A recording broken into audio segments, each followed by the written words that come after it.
And now, WTOE Radio Live, brought to you by ThroughOurEyes.org.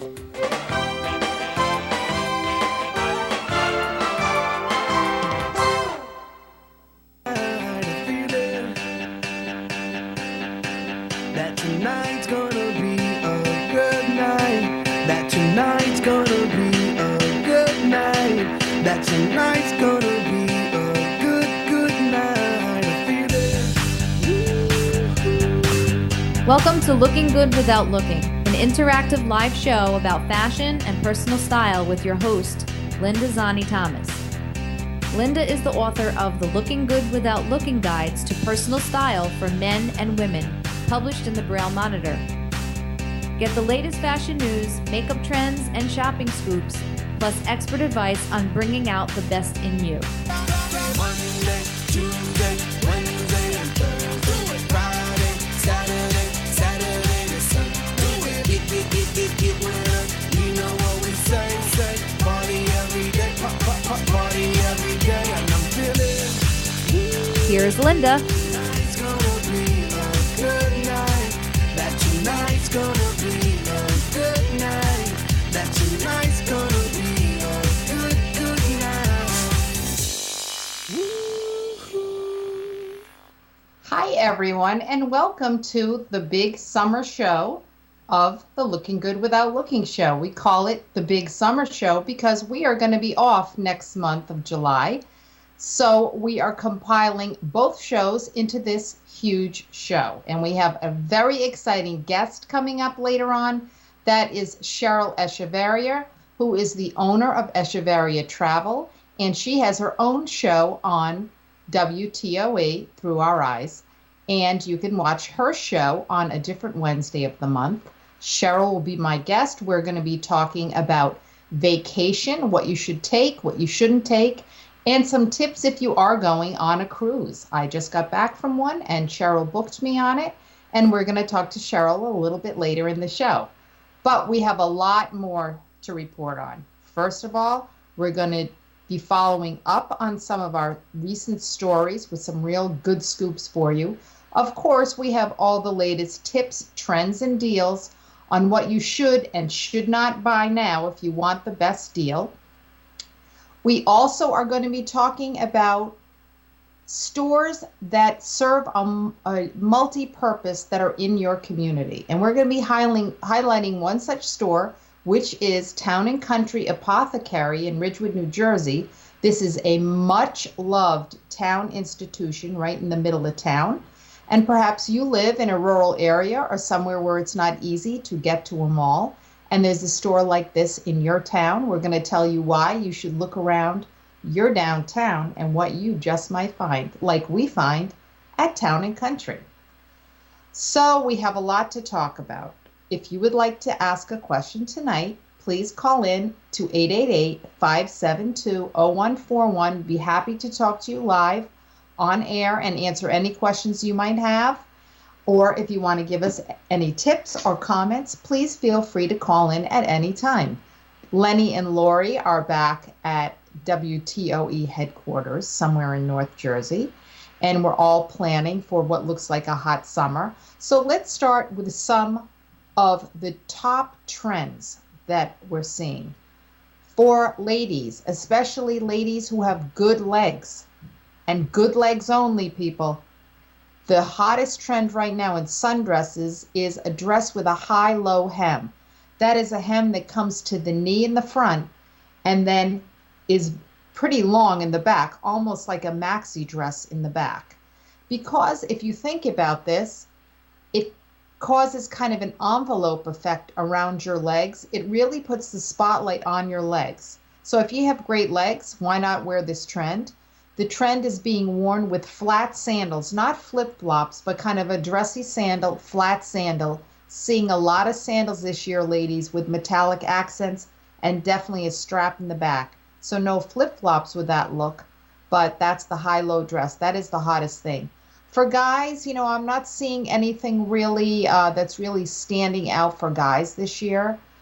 We'll be getting into that more in the fall, because when we come back in late August, we are going to be talking about the fall colors from Pantone that come out. and all the hottest tips on fall fashion. So that is a trend, and here's some tips and deals for you. First of all, what you should be buying this year or this month, which is coming up, is going to be July. You should be buying tools in July. Father's Day, the sales price on tools was a little bit high. They really go on sale in July. So guys, if you're looking for tools, go out and buy them in July. Remember that July is also a non-gift giving month, so you may see some jewelry sales, especially at the department stores, for 4th of July, the 4th of July sales. Now, where has the best 4th of July sale been? Has it been at the department stores? Not really. Some of the smaller stores have had better sales historically. And the last 2 years, the BB store, B-E-B-E, and I know that's a favorite of the younger crowd, they have had some terrific sales around 4th of July. So why not take a look at BB and some of the smallest stores in the mall? Department stores, they just kind of want to bring you in on that hot weekend. The sales aren't really all that great, but you should look at sandals while you're there, because sandals are also on sale right now. And in August is your time to buy sunglasses. So just wait a little bit more and start picking up some of your summer things. Now, July, end of July to beginning of August is 2 great places you should visit if you want great deals. Number 1, Target. They do the best job of anybody on transitional clothes that transition you from summer to fall. So more deeper, rich colors, but still in cottony, lighter materials. They do a terrific job, really. Everybody go out and check Target out in July, and you'll see what I mean. And of course, we have to get ready for the mecca of all sales, which is the Nordstrom half-yearly sale. Now, a lot of people hear me say that and say, I can't afford to shop at Nordstrom. Oh, you can now.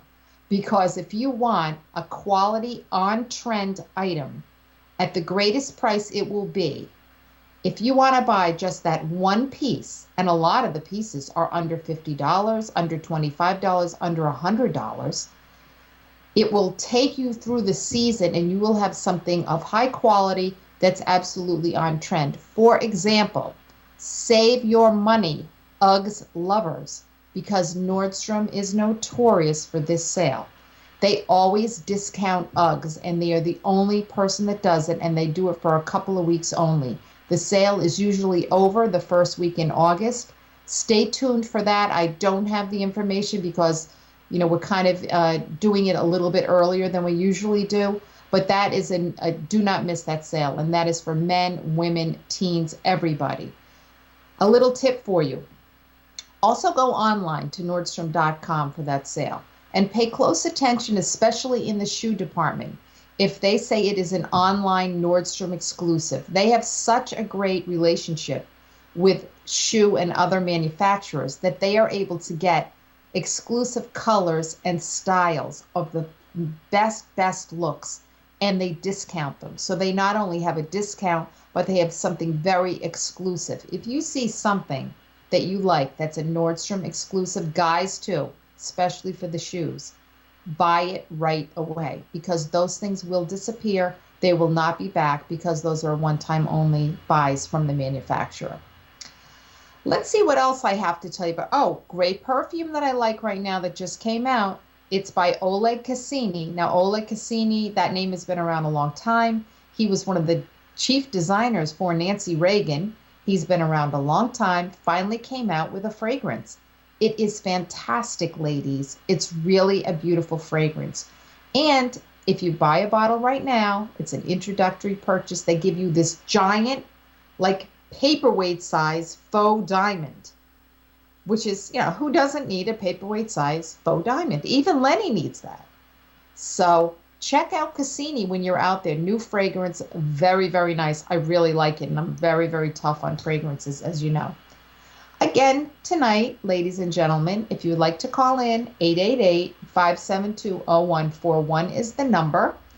I'd like to do a follow-up on a couple of things and some earth-shaking news, and then we'll take a little break, Lenny.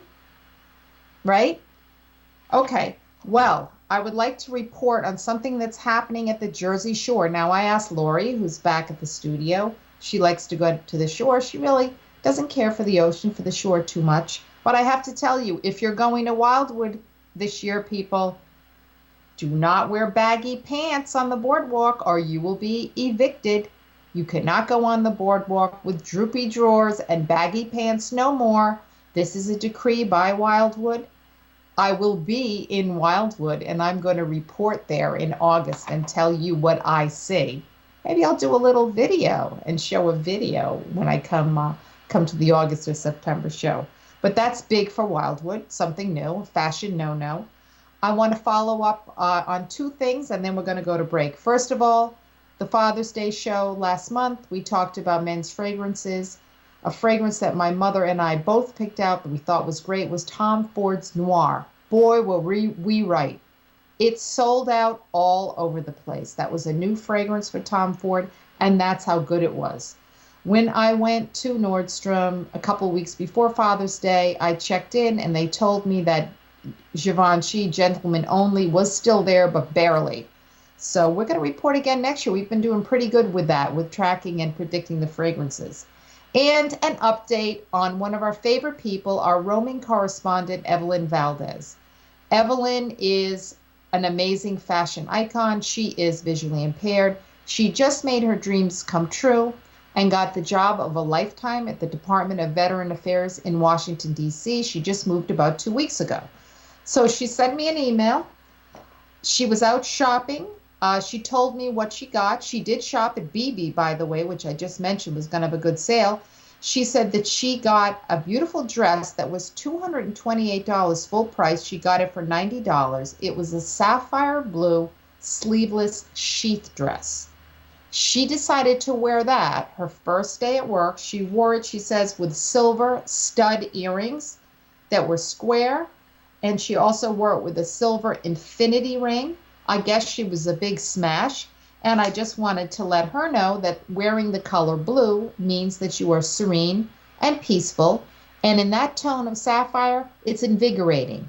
So she made a nice, exciting entrance, but was very polished and very professional. She really knows how to dress. This is a big, big career move for Evelyn. We wish her the best. We know she's going to look gorgeous. She also put on Facebook when she got her cubicle, which she was very excited about. She actually wore a hot pink blazer from BB. Oh, I'm sorry, the sapphire dress was from BCBG. The hot pink blazer she got was from BB, and she wore that to christen her cubicle on the first day. Best of luck, Evelyn. We will see you after the break, and I will be talking about the Town and Country Apothecary and stores like it that might be in your neighborhood. See you in a few minutes. We'll be right back with more of Looking Good Without Looking right after these messages. Let's do it. Here we come, here we go. We gotta rock. Easy come, easy go. Now we on top. Feel the shot, body rock. Rockin', don't stop. Round and round, up and down, around the clock.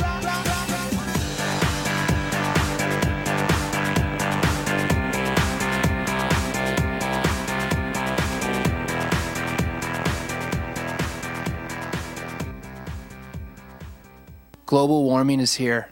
The effects may seem slight now, but in a few decades, they could be massive. What can we do? We can join together, because when many unite as one, we can achieve anything. Find out how we can still reduce greenhouse gas pollution. Go to fightglobalwarming.com. Brought to you by Environmental Defense, the Robertson Foundation, and the Ad Council.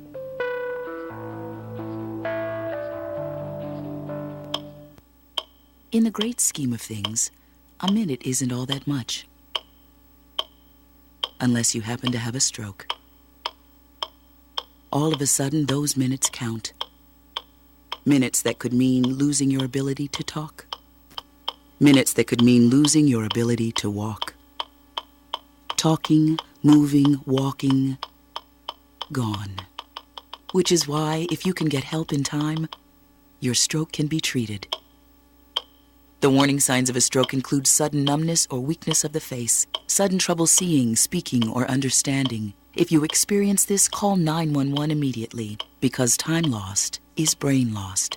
Visit strokeassociation.org or call 1-888-4STROKE today. A public service announcement brought to you by the American Stroke Association and the Ad Council. Know the facts about African Americans and stroke. To join the movement to stop stroke, visit strokeassociation.org Remember today. the time you almost volunteered to work in a soup kitchen?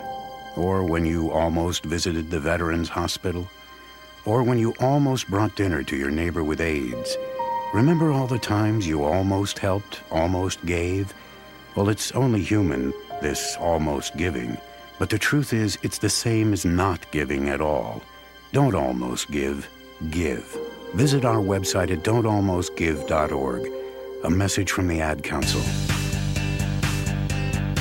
Back to looking good without looking. Here's Linda. Hi, everyone, and welcome back to the show. Well, we're going to be talking today about stores that really fill a multi-generational purpose that could be in your hometown. And one such store is the Town & Country Apothecary, which is in downtown Ridgewood, New Jersey. This is a store that's been around a long time, probably an outgrowth of an old-time pharmacy down in the center of town. Look around in your town to see if you have a store like this. Sure, you can get your prescription filled here, and you can get a lot of other things that you need, like sunscreen and Band-Aids and cards and little gifts for the home and things like that. But Town & Country Apothecary also has a world-class makeup fragrance counter for men, women, tweens, teens, and kids. I want to give the phone number of the Town & Country Apothecary if you'd like to see this beloved and historic store in downtown Ridgewood. It is 201-652-0013. It's at 60 East Ridgewood Ave in Ridgewood, New Jersey. So for men, they have a lot of skincare there. They have Jack Black, The Art of Shaving, Clinique for Men, Clarins for Men, B. Kamens, and Ahava for men. They have a baby line, and a lot of adults use this line, according to Dawn Puente over at Town & Country Apothecary. They use it because their skin is sensitive. These are products that are very, very good children's products that contain a lot of natural ingredients. They are by Noodle & Boo, Mostella, Dr. Robin. They do have baby gifts there. They have cosmetics bags, totes, scarves. They have a lot of makeup. They have Estee Lauder. They have Philosophy. They have Smashbox. They have Clinique. They have a lot of brands of makeup. And while I mentioned people may not be familiar with Smashbox, Smashbox makeup is a very high-end line, very trendy. I should probably be wearing Smashbox right now because it's HD makeup. It's for when you're on Skype or when you're doing a presentation, or even the anchor people and the actors all wear it. It was developed at a photo studio in California where they were doing a lot of headshots and different shots, modeling shots. And what they did is they developed their own makeup line at Smashbox Studios. So that is the genesis of Smashbox. That is available if you'd like to try it. And that is over at Town & Country Apothecary. That is someplace where if you have something like that in your town, I'd love you to get in touch with me and let me know so that we can profile it. Because in these days of big box stores and buying online, it's really nice to get the great customer service that the ladies over at Town & Country Apothecary can give you. In addition to Dawn, I think I had another name here. Let me look here. Diana Ross, not of the Supremes, another Diana Ross is also over there, and she will help you. Susan will help you in the vitamins department and in the pharmacy department. Ask for Bob, Jim, Jerry, and Joe. Thank you very much, Town & Country Apothecary, for all your years of service to multi-generations of Ridgewoodites and other people in North Jersey. Lenny, have you ever gone over there? No, okay. Lenny has not been over there, Not that Lenny needs any skincare. He is just gorgeous as is. But if he ever did, he could go over there in a pinch. I am going to ask Lenny to bring on my special guest right now, who is Cheryl Echevarria, the owner of Echevarria Travel, so that we can talk a little bit about vacations. If you would like to ask Cheryl a question or myself a question, we are at 888-572-0141. Cheryl, are you there? Hi, Linda. Hi, Cheryl. How are you? Wonderful. Oh, so am I, after I just came back from that fantastic cruise. I want to tell everybody that I actually booked a cruise with Cheryl. Cheryl was kind enough to take me and Johanna on a ship last year that was docked in New York. What was it, the Jewel or the Gem? It was the Gem. It was the Gem, the Norwegian Gem. Cheryl is a travel agent and owner of Echevarria Travel. She has her own show on throughoureyes.org. And welcome to the Looking Good Without Looking show, Cheryl. Thank you very much. Now, I had a fantastic time. This show is about fashion and personal style, so I thought we might start with a couple of things about that and what to pack and things. Cheryl, what do you suggest? What do you think is the number 1, 2, and 3 thing you should pack when you're going on a cruise? Oh, goodness. Number 1, comfortable clothes when you first going on the cruise. You're not going to the air, unless you're flying that day. Something comfortable. You can wear a nice pair of sandals, relax, because you're going to be at the port all day. So you want to make sure that you're in comfortable attire. Pack a bathing suit, of course.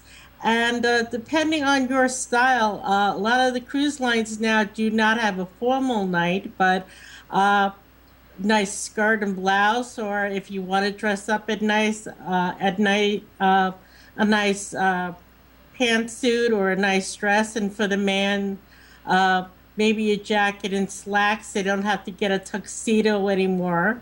Those are the, things to have to pack when you're the three things that come to mind anyway. Yeah, I agree. And I have to say, Cheryl, I packed carefully. As you know, we've talked about this before. I would have to say I agree with you. I think one of the most important things to bring with you is definitely comfortable shoes, because even though you're on a cruise ship, you do an awful lot of walking. If you cannot get the elevator because there's a lot of people there, you end up taking the stairs, and I'll tell you end up doing a lot of walking, even on your excursions. Isn't that right? Oh, yeah. People say, oh, you're going on a cruise and you're going to eat all day and gain 5 to 7 pounds. Not with on the cruise ships. I mean, you're walking, and you're not in a race to get there. I don't want to get people scared. Oh my goodness, they got a lot of walking to do. But you know what? It's nice. You could leisurely walk through the shops or through the lounges or whatever. But they're long ships, and you actually do lose a couple of pounds while you're doing all that walking on the ships. Yeah, it sure is. And you can have your choice to do as many activities as you want. My husband and I are very active, so we took advantage of the gym, and we took advantage of a lot of walking. So we had during the day like workout gear that we would wear. You can get laundry service on the ship. Now, I was on the brand new Norwegian Breakaway, which was fantastic. And in my room, Cheryl, in the shower, there was a little built-in clothesline in the shower that you could pull across, and you could actually hand wash and lay things over that line in the shower. Did you notice that in all the rooms there? Yeah, they're in all the rooms. So if you want to wring something out, or even maybe wash out your bathing suit or something like that, you can do that and hang it up in the shower. Yes, I thought that was very, very nice. Of course, they do have a laundry day. Probably a few days in, they give you this bag, and they say you can stuff the bag with everything you want, and they give you a set price, and they return it beautifully in a basket. It's all folded and really nice. So if you do need something washed, or you just want to bring a little bit of clothes and rewash them because you're going on a plane or whatever, you can do that. I have to admit, Cheryl, I was a little bit overdressed for some of the nights. I think since I've gone on a cruise the last time, things have gotten a little less formal. Like you said, I think that's really good advice. I don't even think Gary really needed a jacket too much. He could have really gotten away without one. Just worn like a nice button-down shirt tucked in with a nice pair of dress pants. Some of the restaurants did not want you to come in shorts, just a few restaurants. So, you know, plan your cruise really. And if you do use a travel agent, like I would highly recommend Cheryl. She was fantastic. Right, Cheryl? Thank you so much. I just want to reiterate what you said. In the evenings in the restaurants, you want to not wear shorts or tanks and flip-flops. All of them still have that kind of, you know, that fine line, especially in the evening and, you know, during the afternoon or in the morning, they're not as strict. But if you're eating in the dining rooms and stuff, I would definitely do not wear, you know, shorts or tanks or flip-flops. You know, wear comfortable, casual, but not, as they say, sloppy kind of thing. Yeah, they're getting a lot more laid back. Even the cruise lines such as Princess and some of the more luxury liners, they may have one, you know, formal night, but they also have other options if you don't want to dress up as well. Yes, and if you are going on a cruise, just what Cheryl said, you can take your choice now of just going. If you went to the buffet the whole time, you could really get away in flip-flops, right, Cheryl? Even at night, if you went to the buffet. Oh, yeah, definitely at night. I mean, if that's going to be at the buffet, then, you know, because the buffet also has where you could sit outside on the deck. You could get away with being in flip-flops and stuff. I'm talking more of the dining rooms and the specialty restaurants that you want to make sure you're dressed appropriately after 5 o'clock at night. Yes, absolutely. And another thing to bring, a hat. Ladies and guys, you have to have a hat, because if you're normally sailing south and it is going to be blisteringly hot. You also need sunscreen because, as I said on Cheryl's show, if you buy sunscreen on the ship, you'll be spending a lot of money. So anything like that you should bring from home. Bring your sunglasses. Again, if you need anything kind of sun-related on that ship, you're going to pay a lot. But, Cheryl, I did find some bargains. Do you want to know what I bought on board? I would love to hear what you bought on board. Okay. I'm going to give you the scoop. First of all, the shops were really nice on board the ship. And you'll find this on all the ships. They had a lot of cameras. They had a huge men's watch department. They had women's fine jewelry, costume jewelry, clothes. They had gifts that you could buy for kids. And they had a nice costume jewelry area. And they also had a wonderful cosmetic shop. Now, you may be saying, oh, Cheryl and Linda, you got to be kidding. How expensive was that to buy stuff on board? Well, what they have on board the ships when they're out at sea is when the shop is open, because then it's in international waters and it can be tax-free and duty-free. Now, duty-free doesn't mean too much to us, but tax-free does. So, for example, you've heard us talk on the show a lot about Lancome, the greatest mascaras they have. I bought my mascara while I was there, Hypnos Mascara. It's the same price as it is in the department stores here in the U.S., but there's no tax on it. So you're saving a couple of dollars. You can't get this for less than I bought this on the cruise ship, but you're actually saving the tax money. So you could find out ahead of time if they carry your favorite brands, and why not stock up? They had fragrances, the same thing. Now, things like that don't usually go on sale, especially the cosmetics. But you know what else I liked, Cheryl? What was that? Every day that those shops were open, they give you, on any ship, they give you like an itinerary for the day, what's going on that day that you can check, and you can see what activities you want to do and where you might want to eat. But every single day those shops were open, there was a listing of different brand names of jewelry and items that were on sale that day only. So one day, Swarovski was on sale. Now I'm actually holding up a little Swarovski box, Cheryl. What I actually got was, there's a Swarovski store at most every mall. It's beautiful crystal. I'm going to show this little necklace I got. It's a pink enamel heart necklace with crystals all around it. It's a small necklace on a sterling chain. This was 10% off and no tax. You can't find that at the Swarovski store here at the mall. You're not going to get 10% off. So right, Cheryl? No, and it depends. Each ship has their own jewelry store as well. I always get my watches on the ship. I always get my jewelry, and also depending on where you're cruising to, in the gift shops, they also have, like, you went to Bermuda, I went to Bermuda. They stock up on a lot of things that are sold in Bermuda, like Lily Bermuda, which is the famous perfume made in Bermuda. Hold that thought, Cheryl. We're going to go to break, and we're going to talk about what to buy in Bermuda when we get back. We'll be right back. Linda will be right back after we take a 4-minute break to save our files for podcast. Stay right where you are. Here we come, here we go. We gotta rock, rock, rock, rock, rock. Easy come, easy go. Now we on top. Feel the shot, body rock, rockin', don't stop. Round and round, up and down, around the clock.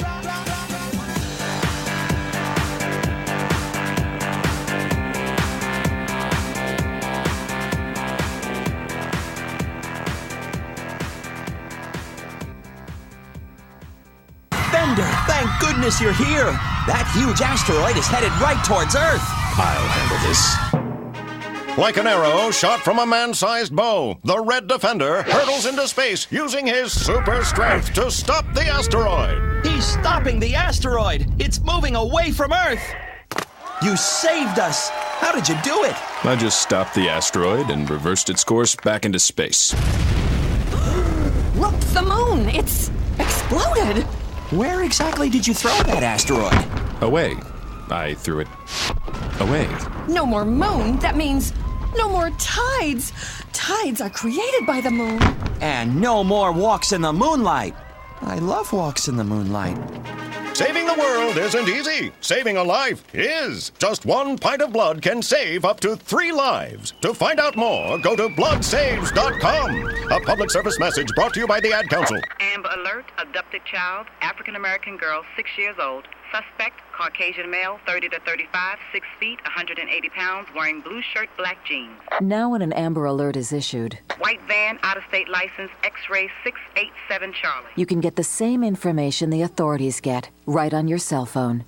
Sign up for free at wirelessamberalerts.org. When an Amber Alert is issued in the areas you've chosen, you'll receive a free text message. If you spot the vehicle, the suspect, or the child described in the alert, call 911. Sign up today at wirelessamberalerts.org.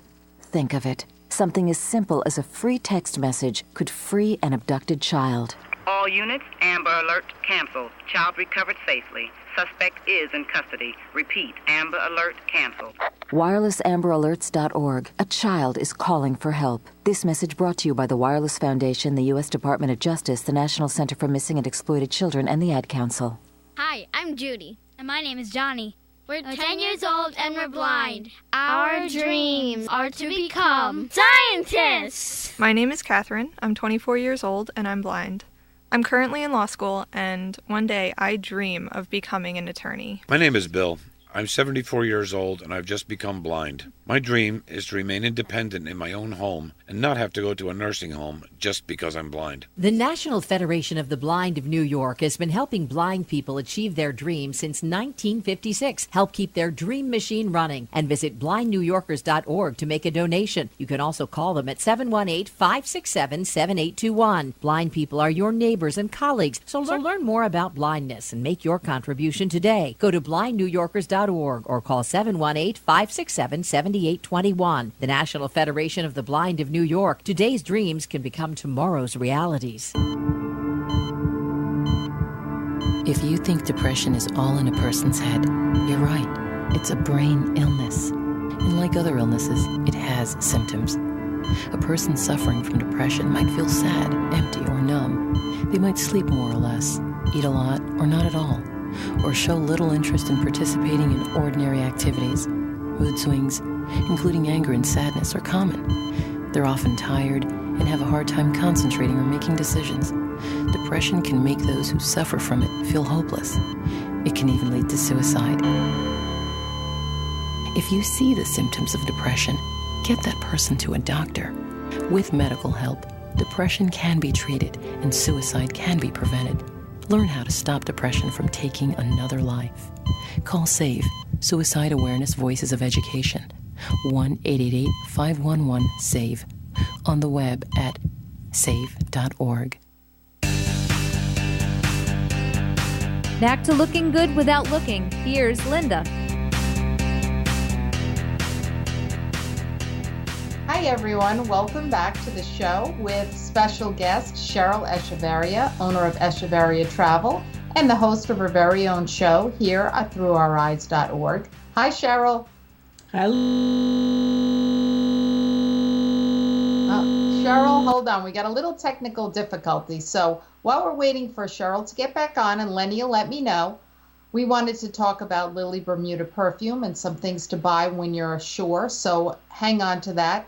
But I want to also let everybody know that when you're on the ship, another thing that's really a good deal is to pose for formal pictures. Now, as you walk out in the evenings, the photographers have different backdrops that they have set up with throughout the ship. And you can have as many pictures taken as you want.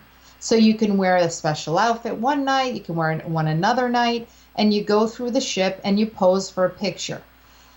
The pictures are all printed out and they're in a separate folder where the photo gallery is.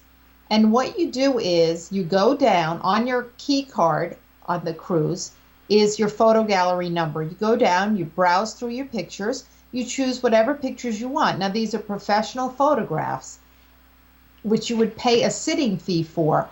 And you can buy the photographs, and you can even buy them and then get a USB key that has all your pictures on it. So you can bring them home and you can put them on Facebook and you can make your own prints.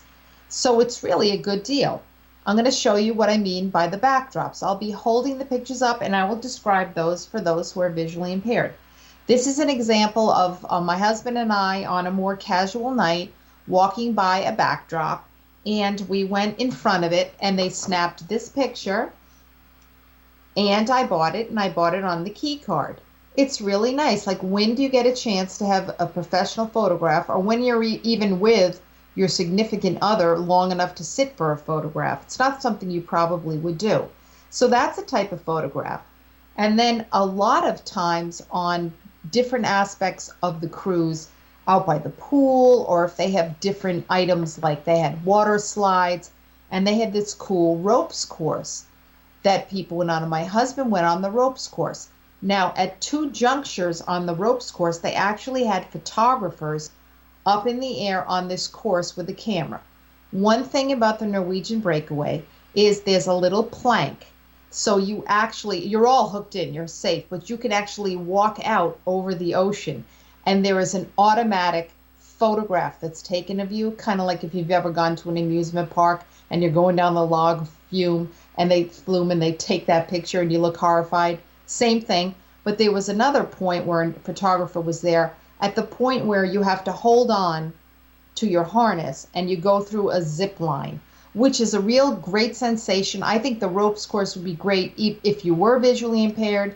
It's very challenging if you're not. It's probably a lot scarier for those who have vision, because you could see, how am I going to do this? I'm on a little line. I want to ask Cheryl if she's back. Oh, Cheryl, I'm going to show this picture of Gary on the zip line that they took this picture. I think it's fantastic. So for the viewers who are on site, this is my husband going down the zip line in midair. Cheryl, did you go on the ropes course? No, we didn't have enough time to do it, and it was a little windy when we went on that 2-day event. I'm taking it that Gary went on the ropes on the Breakaway? Yes, he did. And he went on and they snapped a great photograph which is really neat. And we went and purchased it. I was just saying what a good deal it is to get photographs done on the ship because they're real professional looking. Oh, and they're wonderful. You wait for the very last day before you get off the ship, and they always have specials. So I know you were talking about this before, to look in your itinerary, or if you're visually impaired, just talk to your either your steward or speak to the person with the access department, and they'll give you a daily itinerary that you can either by phone or at the desk and explain to you what's going on. But every day throughout the cruise, even the last 2 days, you'll have discounts at the jewelry stores, on the pictures. So there's always some kind of special going on. And Nelson wanted to walk the plank. In fact, he says, hello, Linda. Oh, hi. But it was a little windy when we went, and coming back, we had some rain, so we didn't even see the fireworks on our cruise. But I'm glad he had a good time. You didn't do the ropes? Well, I went up there, but I had an injury to my shoulder, and I knew I would fall off the ropes, and I was going to, jam my shoulder up. So I actually walked back down. But I wanted to ask, well, you mentioned the itinerary. They gave us a printed thing kind of a newsletter is what I'm talking about. Cheryl, Right. Is that available in Braille? Well, it's not available in Braille yet. I know I work very closely with Norwegian Cruise Lines. Because they change every single day. That's the problem with it. Mm-hmm. And they never know, if it's bad weather out, if they're going to change inside. But they do have other ways of getting their communication across. They got an access officer on every single cruise ship, which some cruise ships have, some cruise ships may not. They have it available on the phone, so you could call into a number and speak to somebody, or just go down every day to the concierge desk or the guest services desk, and they'll let you know what's available. So even though it's not available in Braille yet, which we're working on, there are other forms of way of getting the information every day. Okay, great. That's good to know. And Cheryl, you were instrumental in getting Braille menus on the ships, correct? Oh, yes. Me and, of course, being with the NFB, great use, as you know, because you and Joanna went last year with us on the GEM. I've been working with Norwegian Cruise Line since 2009 to have their ships more accessible, and they're doing a wonderful job about it. Yes, they are. And let's veer into that for a minute before we get into Lily Bermuda. Now, Cheryl is visually impaired. Johanna is visually impaired. I am not, but my daughter is. And my daughter is wheelchair bound. She's multiply disabled. And she can't push the wheelchair herself. So I noticed a couple things I wanted to ask you. First of all, on this ship, which is very interesting, if you have never been on a cruise ship before, those of us with sight will get off the elevator, go in the wrong door, and not know whether we are moving toward the front of the ship or the back of the ship. And if you think this is not a problem, it really is. We will walk around for hours trying to find our room. It's the craziest thing. But I loved what they did with this ship. On the carpeting, they actually have little tiny fish that are kind of knitted into the carpeting, and they swim up towards the front of the ship. So you just look down and you could tell which way the front is and which way the back. It really saves you a few steps. Now, Cheryl, how as a visually impaired person can you figure out if you're heading towards the front of the ship or the back? I'm still trying to figure that one out. It depends on the signage that they have on the ship. Sometimes they on the breakaway, they have to finish putting the overlays on. When I'm saying the signage, it's where you have the numbers going up and down on the staterooms or whatever level you're on. And I'll have the numbers raised and the directional going either left or right. So on the breakaway, they didn't have that updated yet, but they are doing that as we speak.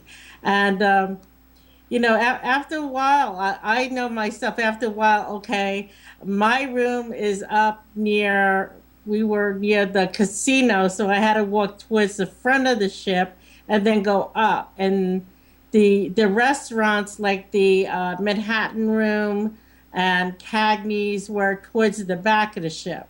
So the ships themselves, if you know you're going towards the restaurants, you're going towards the back of the ships. If you're going towards the entertainment, you're going through the front of the ships. So that's the way that they kind of explained it to me when I was on the ship. So they're going to put Braille overlays on all the signs that are on that ship. They're working on it, yes. Okay, good. That's great. And I wanted to give everybody a tip. Cheryl and I spoke about this before the show, but there are wheelchair accessible cabins throughout the ship, but I particularly liked floor 5. And this is where Sean and Martin, who are cruise consultants on the ship, we had a conversation with them, especially with Sean. And Sean said that the 5th floor has very wide aisles, and it really is true. That's where the medical center was. There are 4 nice rooms on the 5th floor. Myself, I would prefer that for my daughter. Of course, there are wheelchair accessible rooms throughout the ship. There also are studio cabins on the ship, which is for 1 person, which also helps you save money when you're on a ship. And those studio cabins had their own lounge. Yes, they did. And I have to say, I did purposely have a wheelchair accessible room when I did the 2-day travel agent cruise back in May, because I wanted to make sure that it had all the, since it was a new ship, I wanted to make sure what was different between this ship and their other ships and how the rooms were set up. So that way when I came back, I could the wheelchair accessible rooms, which I try to state, there are 4 people that are in wheelchairs. If you have other disabilities where you don't need to be in a wheelchair or a scooter, you can have other things in your room, like if you're deaf or if you have other disabilities that, you're not mobile disability, you could use a regular room, since there's very few of the wheelchair accessible rooms that, those are very important to keep those for people that are in wheelchairs and scooters and all that. But I purposely had one to see that on the balcony they have a little lip that goes out into the balcony itself, so somebody in a wheelchair could get out on the balcony. It's also the closet space is lower, so somebody that's permanently in a wheelchair, they don't have to try to stretch and reach to put their clothes up on a hanger. Everything is to their level. Roll-in showers, the bathroom sinks, the TV, everything is lower, so that way it's easier to unpack and put your things away and easier to get to, instead of trying to, put things on higher shelves, which you may not be able to do yourself. So I found that very, very interesting.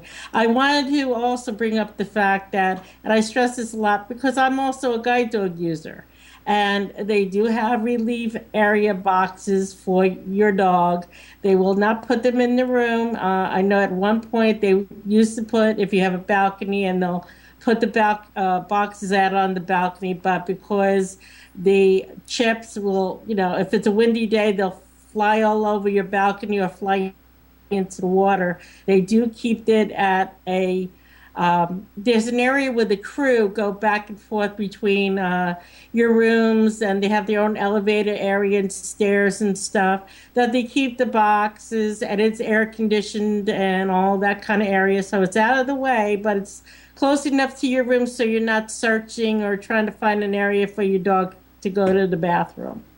That is such a good point. I didn't even think of that, but I know exactly what areas you're talking about. I have to say, I really, kudos to Norwegian. It's a beautiful ship. They really have done a lot to make it really work for a whole bunch of different types of people. And they did a terrific job. I really think they hit the mark. It was really wonderful. If you get a chance to go, I think you should. And I'd like to ask you, Cheryl, about Lily Bermuda. Now, that's something that Cheryl told me about. I did not get to the perfume factory, which is in St. George, but I did pick up a couple of bottles, and it really is wonderful perfume. So tell us a little bit about that, Cheryl. Well, Lily Bermuda, I found the first time we went to Bermuda in October. It's their own perfume, and it's made in the town of St. George's, which is Bermuda itself is only 21 miles long and about 3 miles wide. And when you're cruising, you're actually cruising to Dockyard, the Royal Dockyard. And you could take either their public transportation or you can take a tour and go to St. George's, which is the very historical area of Bermuda. It was actually used during the famous blockades during the Civil War and Revolutionary War, and they have reenactments there. And there's a shop there that was started in the early 1930s and 40s. By a gentleman, I don't remember his name, but he created from all the flowers and the scents of Bermuda. The original scent is called Lily Bermuda, which is light and floral, and it just smells like you're in the Caribbean. And every time we go, I get a little 10-pack of all the different little fragrances, and they come in, I guess a 1-ounce vial and everything. But you just need a little dab behind your ears and on your pulses, on your wrists and everything, and it just smells wonderful.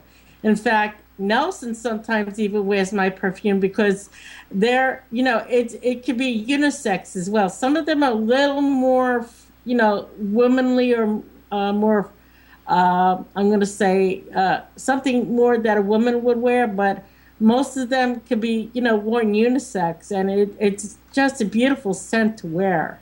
It's funny that you said that, because when I was in the little shop, which I was over by the Royal Naval Dockyards, and they had a little shop there that you could get off the ship and buy the perfume at, I did notice they came out with a new one, and I said to Gary, gee, this is getting the perfume for 2 lady friends of mine, so I got the Lily Bermuda. But they have a new one, tell him, and it's supposed to smell like the waters of Bermuda.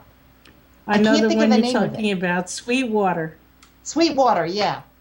I actually treated myself in April when we went with Joe Ruffalo in the NFB in New Jersey. I actually got a regular nice-sized bottle of it, and I just love it. It's just a pretty scent. Now, are you planning any other cruises for the NFB that we should announce, or any group cruises you want to talk about, Cheryl?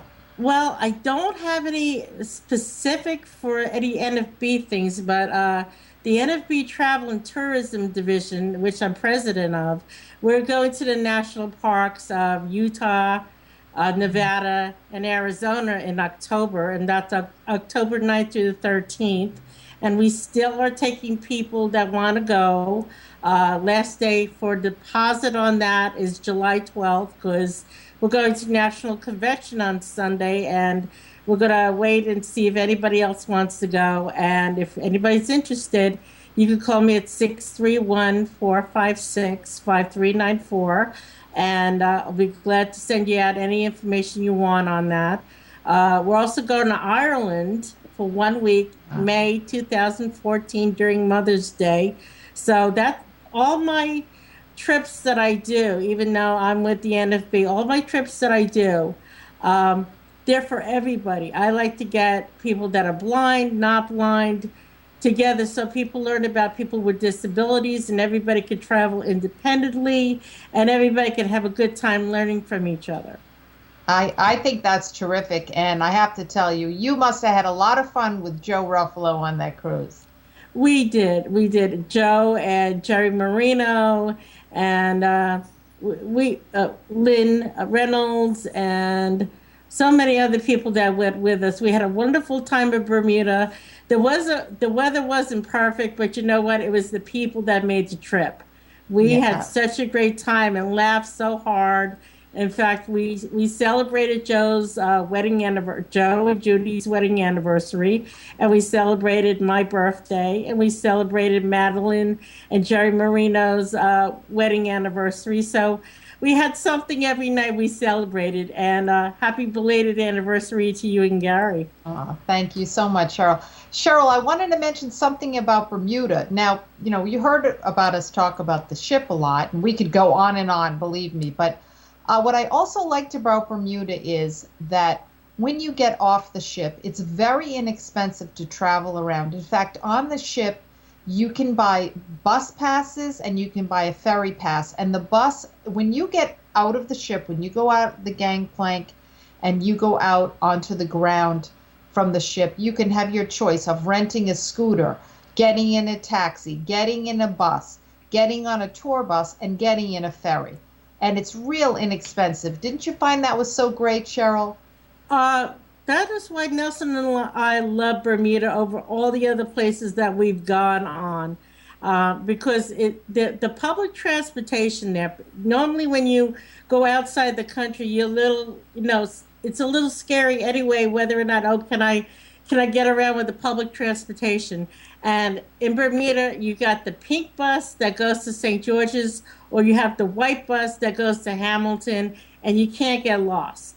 Or you could take like you said, as soon as you get off the ship, you got two ferries. You got one ferry that goes to Hamilton, which is the famous beach where they have the pink sand, and they also have shopping similar to Miami kind of style shopping. Or they have the ferry that goes to St. George's, and you don't have to go for an excursion. You don't have to pay the excursion on the cruise ships. You don't have to pay for an excursion through your travel agent.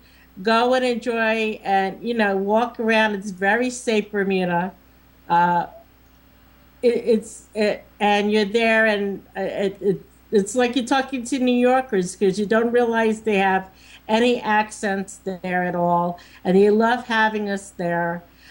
They also have it in the area of the Royal Naval Dockyard. When you first come in, it's a very, I'm going to say, art community there. They're very welcoming. They know me there, so if you go in and say, hey, I know Cheryl Echevarria, especially if you're blind, they'll give you hands-on, they'll let you touch the art and explain how it was made. So they're very wonderful people, the Bermudians. So I love so going are you, there. Cheryl. I was just saying, so are you, Cheryl, and I really want to thank you for being on the show tonight. Cheryl, I would highly recommend using Cheryl as a travel agent. I'm going to have her send us out of the show in a minute, but I also want to remind everybody that Cheryl and I and all the other shows will not be on in July. We will be back on our regularly scheduled times in August. We want to wish everybody a beautiful summer, and I would like to say bon voyage. If you need any vacation tips, call or Facebook the LookingGoodWithoutLooking.com page, and I will see you then. Cheryl, thank you so much, and please take us out of the Looking Good Without Looking show tonight. Thank you, Linda. I'd like to say thank you to Linda and Lenny and the WTOE network. Remember, I'm on the first Wednesday of the month at 8:00 p.m. on the same station you're listening to, and you can call it at 1-888-572-0141. And remember, Echevarria Travel, your one-on-one travel agency, getting you there safely from pole to pole. Thank you, and have a great night, everybody. Bye-bye. Looking Good Without Looking is produced by Linda Zani Thomas in cooperation with the WTOE Radio Network. All words, ideas, and content expressed on the Looking Good Without Looking are solely those of Linda Zani Thomas, and not necessarily those of the National Federation of the Blind, the Northeast New Jersey chapter, or the WTOE Internet Radio Network. To contact Linda about your personal style journey, email her at lindazani@aol.com, LINDAZANI@aol.com, or join the Looking Good Without Looking Facebook page. That tonight's gonna be a good night. That tonight's gonna be a good night. That tonight's gonna be a good night.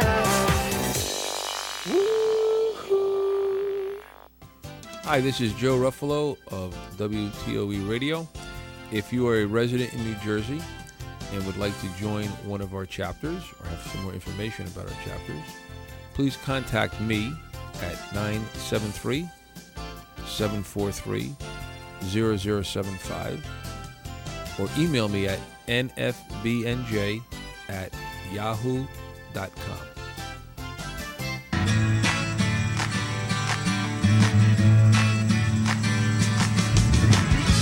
Advertise your events on internet radio and podcasts free.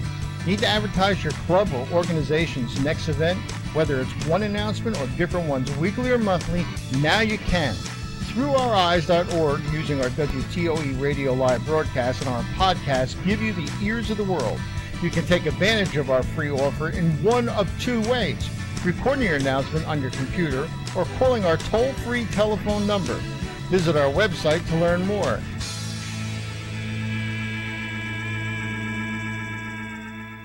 How would you feel if your children went to school and weren't taught to read? What would the future hold for them? Today, a mere 10% of blind children are taught to read Braille. Literacy is a basic right, and with it, a blind person can become just about anything. With Braille, a blind person can read at the same rate as a sighted person. This opens doors to unlimited potential. Learning to read Braille is the key to success. Without it, a blind child doesn't have a chance. For more information on Braille literacy and blindness, please visit our website at www.nfb.org or contact me, Mark Maurer, President, National Federation of the Blind, 1800 Johnson Street, Baltimore, Maryland, 21230, or call us at 410-659-9314. The National Federation of the Blind. We are the voice of the nation's blind.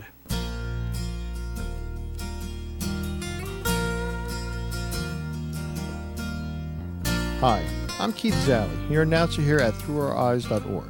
Thanks for tuning in to WTOE Radio's live broadcast. Our recording session will start shortly.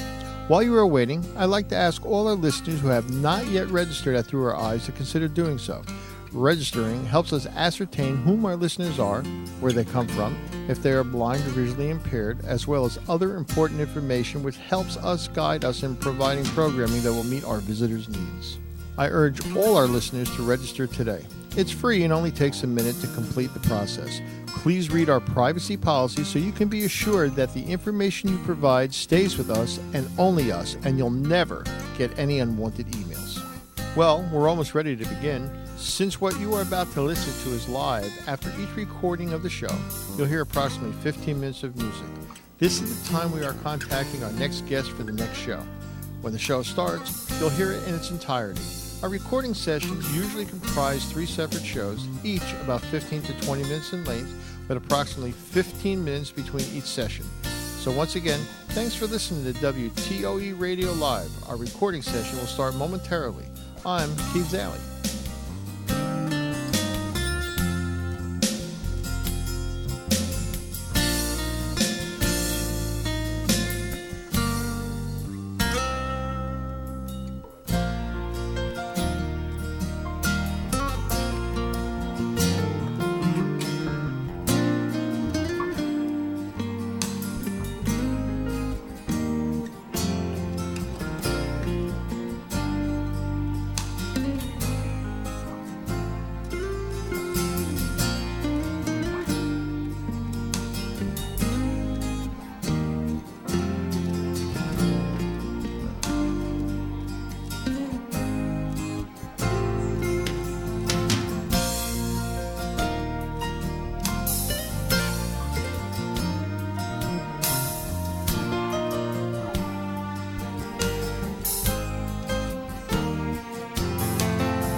the next hour, join Steve and his guests as they talk about topics geared to educate and inform his audience. Listen as Steve brings his unique experiences as an author, business leader, teacher, and law enforcement professional to the conversation. Together with outstanding guests, Steve asks the questions that make a difference in his listeners' lives. You're guaranteed to be better off after you listen to the KOVACS Perspective than before his show started. So, sit back, relax, and see what his show can do for you. Welcome to the KOVACS Perspective, ladies and gentlemen. I'm Steve KOVACS. Psychics. Do you believe in them? Do you think it's all untrue, perhaps? Or are you one of those who really like calling psychics? You do it often. Or are you one who says, hey, no way, Jose, not me. I'm a skeptic. I don't buy that. You know, I don't know how I feel about psychics. I want to believe, I want to believe. I want to know what my deceased loved ones are doing, how they're doing now, what they may have to say to me. I'd love to know what my loved deceased pets might want to say to me, want to communicate with me. But, my scientific side says, all of this is quite unlikely. But, I've got this inquisitive other side that says, maybe. But I simply do not know. Tonight's guest is an active, working psychic medium and clairvoyant who states she can also communicate with animal spirits. Today's show is going to be her story. What I'm going to do today, I'm not going to play devil's advocate. I'm going to let her tell her story about what she says psychics are. This psychic, this individual, this next guest that we're going to have on just in a couple of minutes came recommended by an author that I know. She apparently has done some work with law enforcement in the state of New York, possibly elsewhere. We're going to all delve into that. Also, we don't really usually do telephone calls because we're pretty busy just knocking out our shows, but we have a number scrolled across the screen that if you do want to call, and if you're just listening, you don't see this in video, I'm going to give you a number in about a second. If you want to call in and get a free reading, talk to our psychic. We're not here to browbeat her. We're here to get her side of the story, and there's going to be some areas that I want to challenge her, or challenge isn't really the right word. I want to find out about her opinion about something that's happened in the news, and some people say that psychics can harm some people. So we're going to delve into a little of that, but it's her story. It's an active psychic that has come recommended, that apparently has been, just in a recent New York Police Benevolent Association magazine, there was a write-up. So we're going to talk to her side of the story. Those people that I've talked to when they knew I was going to do this program, some said, I'm a skeptic. How can you do that, Steve? What are you doing? Well, I don't do shows where my opinion shines here. I just don't do it. I was watching CNN last night, and I was watching Piers Morgan. And he was talking about an extremely important topic that's going on right now. We don't need to get into it now, but it was just plainly obvious that he had a dog in that hunt. He was bringing on guests far much more so than the side that he wasn't a believer in. So here is a host, international host, talking about and putting a show together, spotlighting his opinion on the subject matter. That's not what media is about, in my opinion. The media is about, let's throw it out there. I have faith in my listeners, my viewers, that they can think on their own. Again, today it's the psychic's turn to talk and show. If you'd like another outlook, there's other people that you can investigate, and I suggest that you do. But today, I have faith in you. Listen, and if you want, give us a call. That number that I told you about is 1-888 572-0141. 1-888-572-0141. If you do happen to call, you may be on hold for a while. And if you do get on the air, turn your volume down on your computer, definitely, because we get feedback, and then the producer will holler at me in my ear. They'll unplug you. So if you do get on, if you do call, turn that volume down, and you'll still be able to hear the show. Don't fret about that.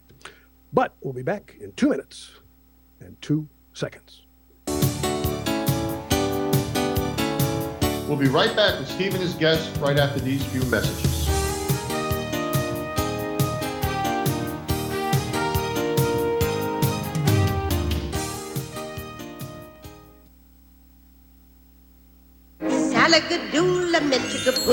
You must be your fairy godmother.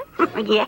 It doesn't take a fairy godmother to tell you that the right fit means everything. Good heavens, child. You can't go in that. Children under 4'9" need to be in a booster seat because they aren't ready for adult safety belts alone. Remember that 4'9" is the magic number, and get your little pumpkin there safely in a booster seat. Oh, thank you. For more information, visit boosterseat.gov. This has been a message from the U.S. Department of Transportation and the Ad Council.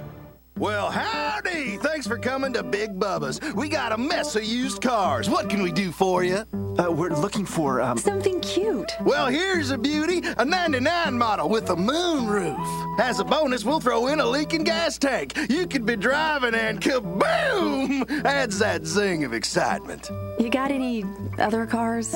Wouldn't it be great if you could be warned of life's risks? If you have diabetes, you can. There's a simple blood test called A1C that can help measure your risk of complications such as heart attack. Why is it important? Because 2 out of 3 people with diabetes die from a heart attack or stroke. If your A1C is above 7, your doctor can show you how to lower it. If you have diabetes, know your risk for heart attack. Know your A1C. Ask your doctor, or for more information, go to www.diabetesa1c.org or call 1-877-TEST-A1C. Brought to you by the American Diabetes Association, Juvenile Diabetes Research Foundation International, and the Ad Council.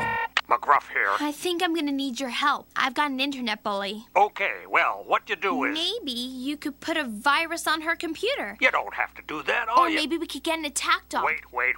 All you need to do to stop an internet bully is delete their messages and never forward them on.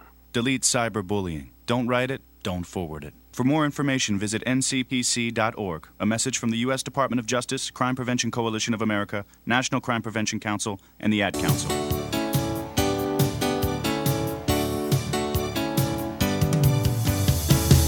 And now back to the KOVACS Perspective. Hey, welcome back, everybody. Steve KOVACS, KOVACS Perspective. We're going to talk about psychics. Let's get right to it. Our guest is a working, active psychic, clairvoyant, and medium. And I'm going to ask her what those things really are, what they mean. I always kind of thought they were the same thing. And she has recently been featured on NYPBA. I believe that's New York Police Benevolent Association magazine, about some of the work that she's done with law enforcement. Very interesting and something I want to get into. Please join me, ladies and gentlemen, by your computer. Round of applause. Just kidding. Lorraine Moore. How you doing, Lorraine? Hi, Steve. I'm doing great. Thanks for having me. My pleasure. My pleasure. Did you hear my talk before we went live on the air? I did. Do you know what I mean, Lorraine? Many people are completely against psychics, and they say, what is it, the Magnificent Randy? He's been on a crusade, and maybe that's the wrong word, but he's been saying that there's really no proof, and he's shown some, he's telling his side of the story, and he's showing some proof, I guess, and I really don't know very much about it.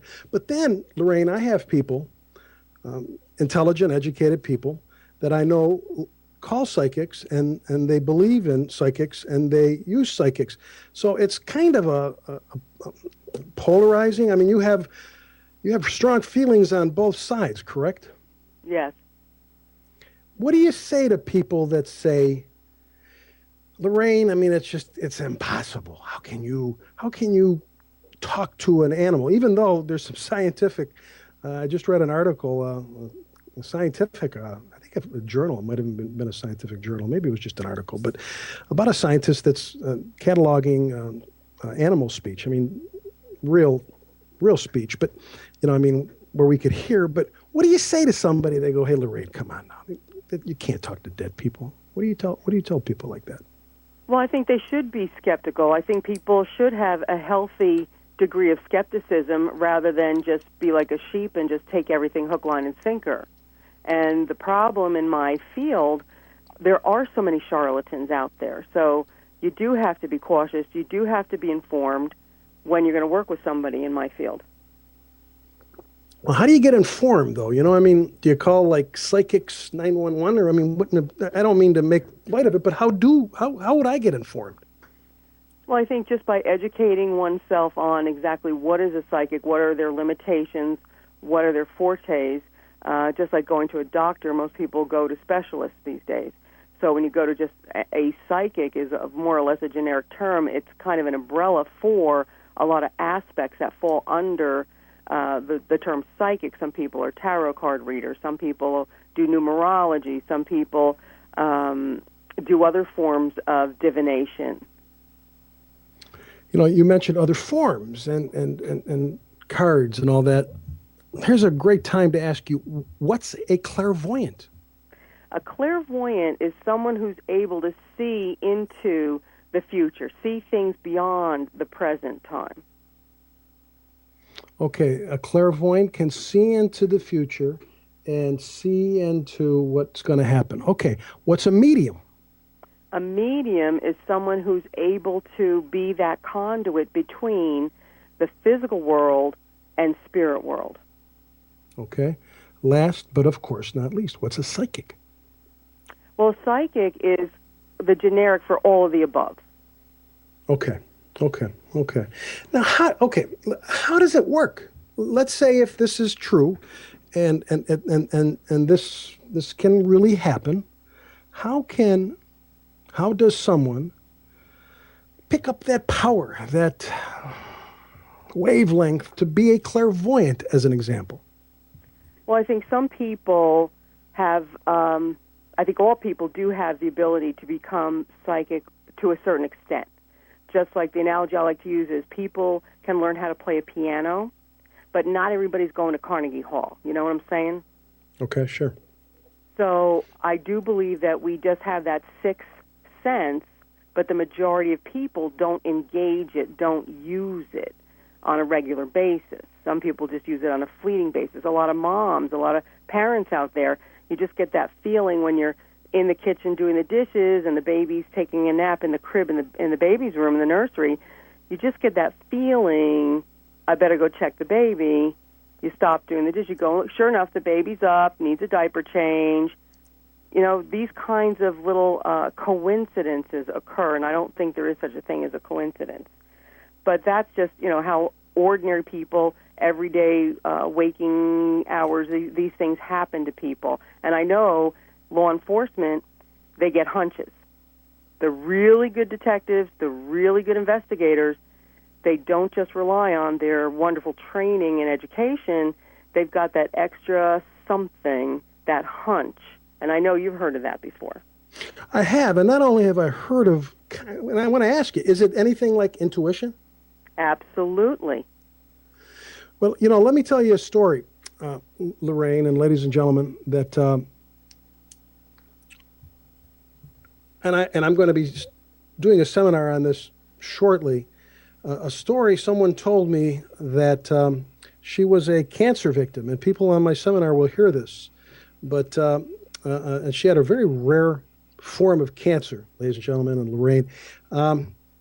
So the local news media did a special on her, and they mentioned where she lived and her name, and no big deal. You know, they all felt bad for her and wished her the best. And the next day, and she lived in a rural area. The next day, a pickup truck pulled into her long driveway, and she was home alone that day. And a blonde woman, kind of a short skirt, got out, knocked on her door, and she met her at the door. And she said that she was doing some kind of survey, you know, and something, I don't want to get too technical because I don't want to spend a lot of time on it. And this woman said, could I come in and explain this to you? And can we talk more about this? And this woman, the cancer patient, said the hair on the back of her neck went up, and she just felt something funny. She felt like something was wrong here. She just said, you know, the guy was in the car, she came up, and she dressed nice, but something, and she, as the person was trying to come in, she pushed the woman away, and just wouldn't let her in the house. And the woman kind of like pushed back just a little bit, but she said, what's wrong? And she said, no, I don't want anything to do with you. The woman got back in her car and left. So this person called the police and said, this would happen. And the police said, no, we don't have any calls. We don't know anything about it. You know, thanks for calling. We keep your doors locked, blah, blah, blah.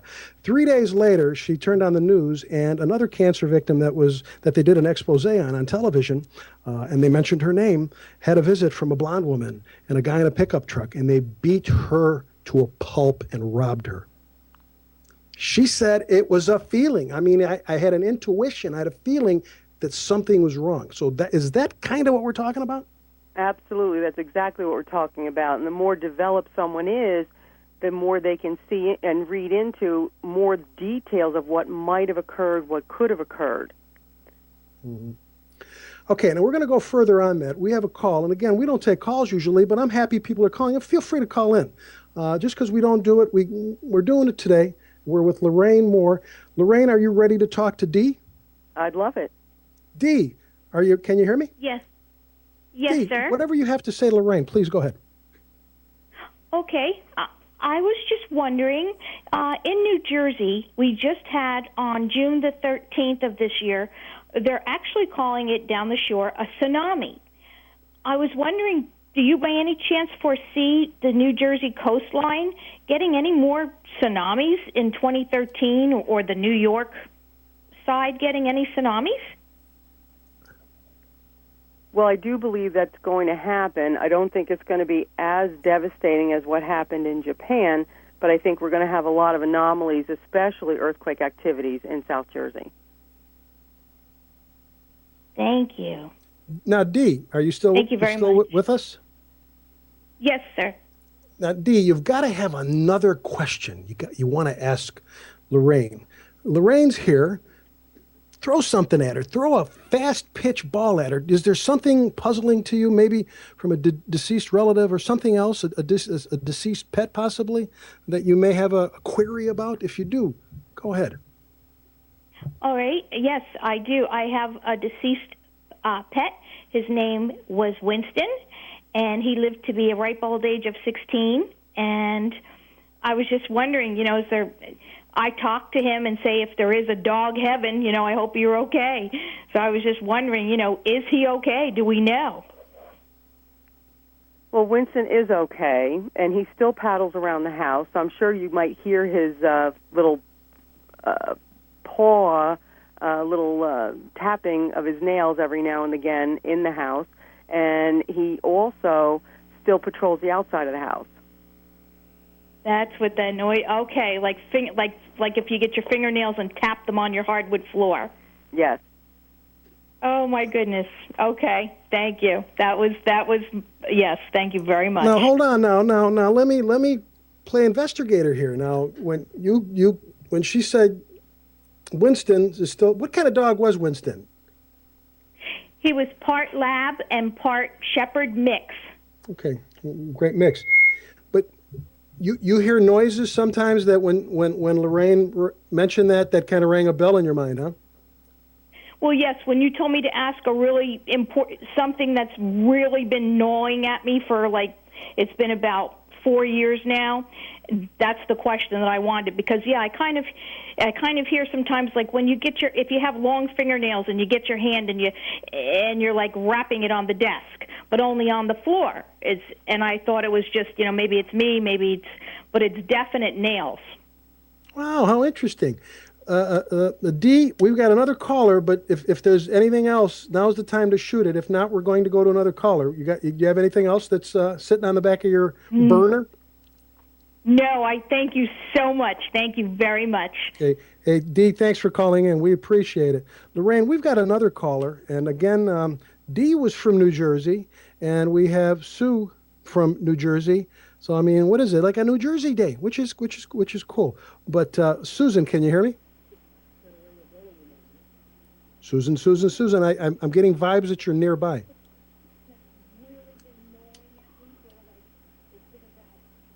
Okay, we're trying to get with Susan. When we get her,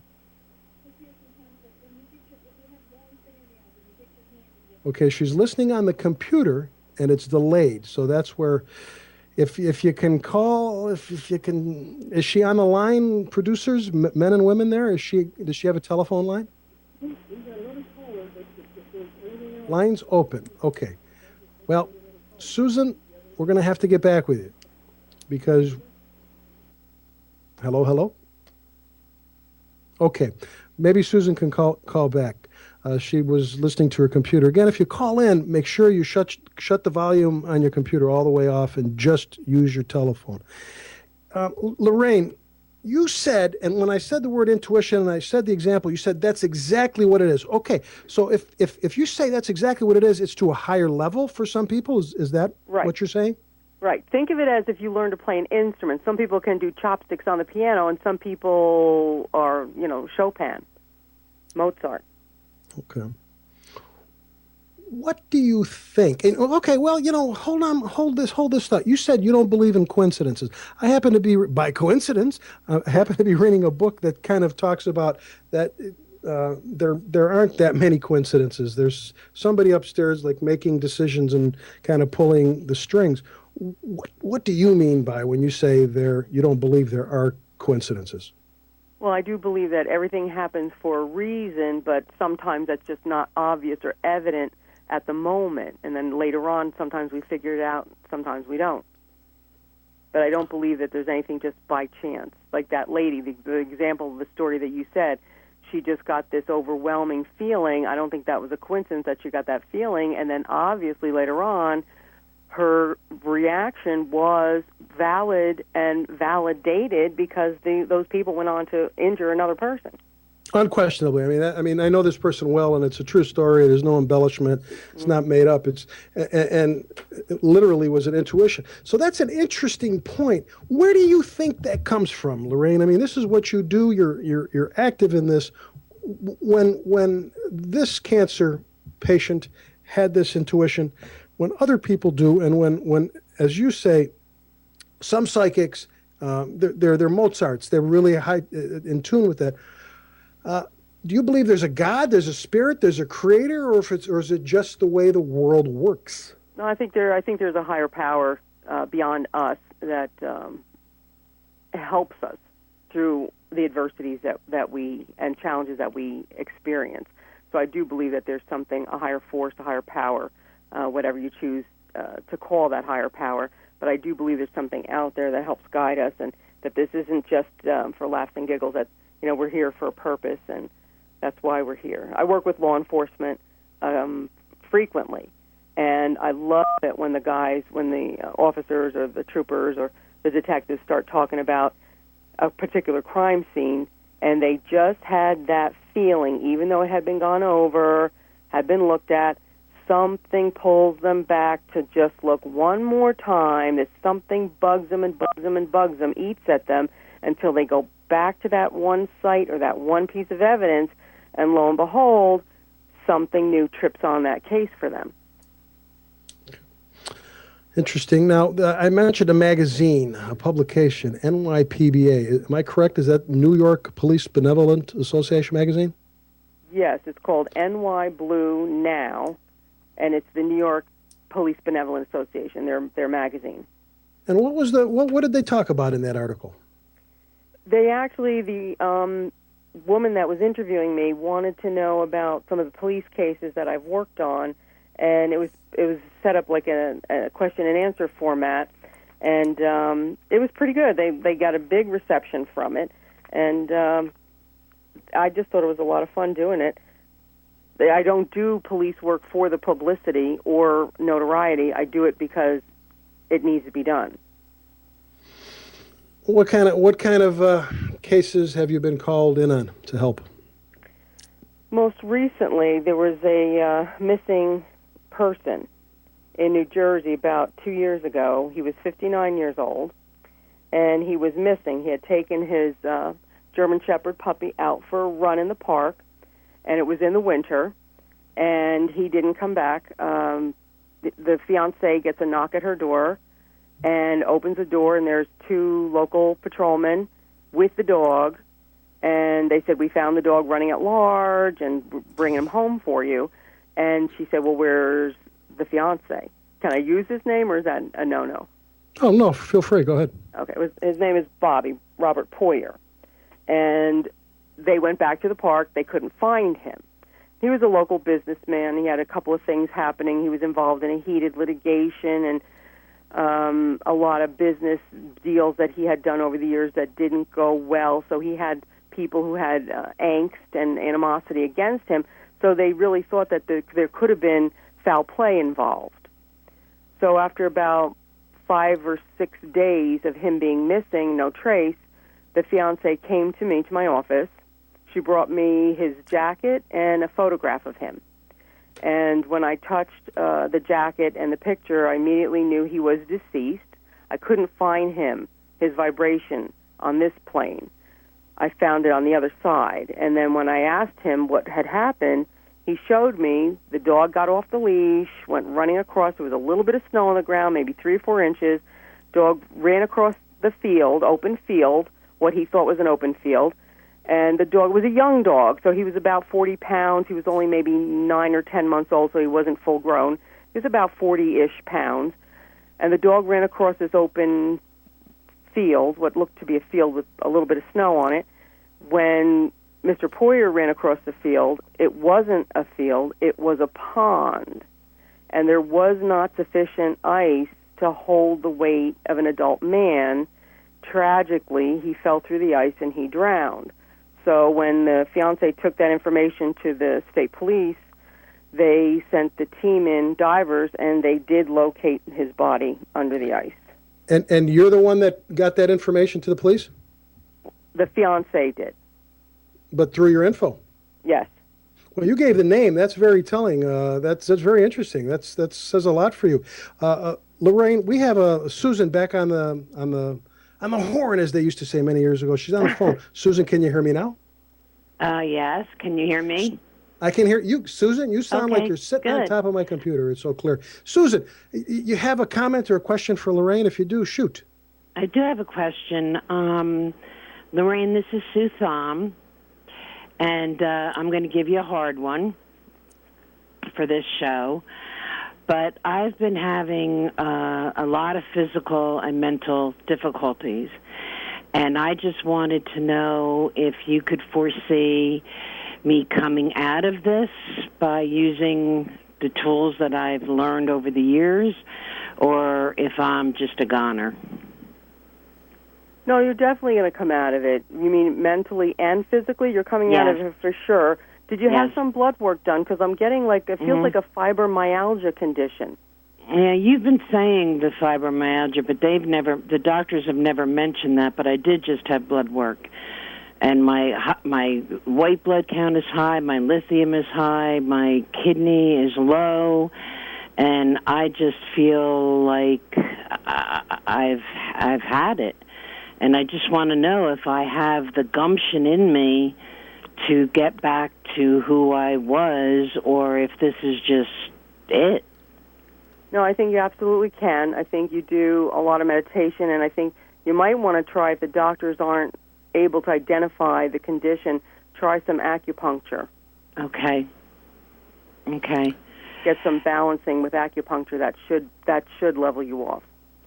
Okay, I appreciate your comments, and I love you. I'm watching the show, baby. Susan, don't go anywhere. You, I take it, have used Lorraine in the past? Yes, I have. What has Lorraine done for you psychic-wise? And we only got 2 minutes, so you got to talk like one of the crazy radio She changed my life. When I went to her for the first time... What has she shown you? She told me things that my father and my mother had said to, had come through and said. Are you listening? And you found them to be accurate? They were totally accurate. They were totally accurate. She told me about a dog that I had when I was a child. I came home, I looked through all my pictures, I found the picture of the dog. It was exactly how she had described it. Okay. What? Great. I'm going to pick her brain. When you get off do you have a quick 30-second question, or did you get an answer for what you wanted to talk? I just trust her with everything that I have. I've been to her 3 times, and when I get the money, I'm going to go back to her again.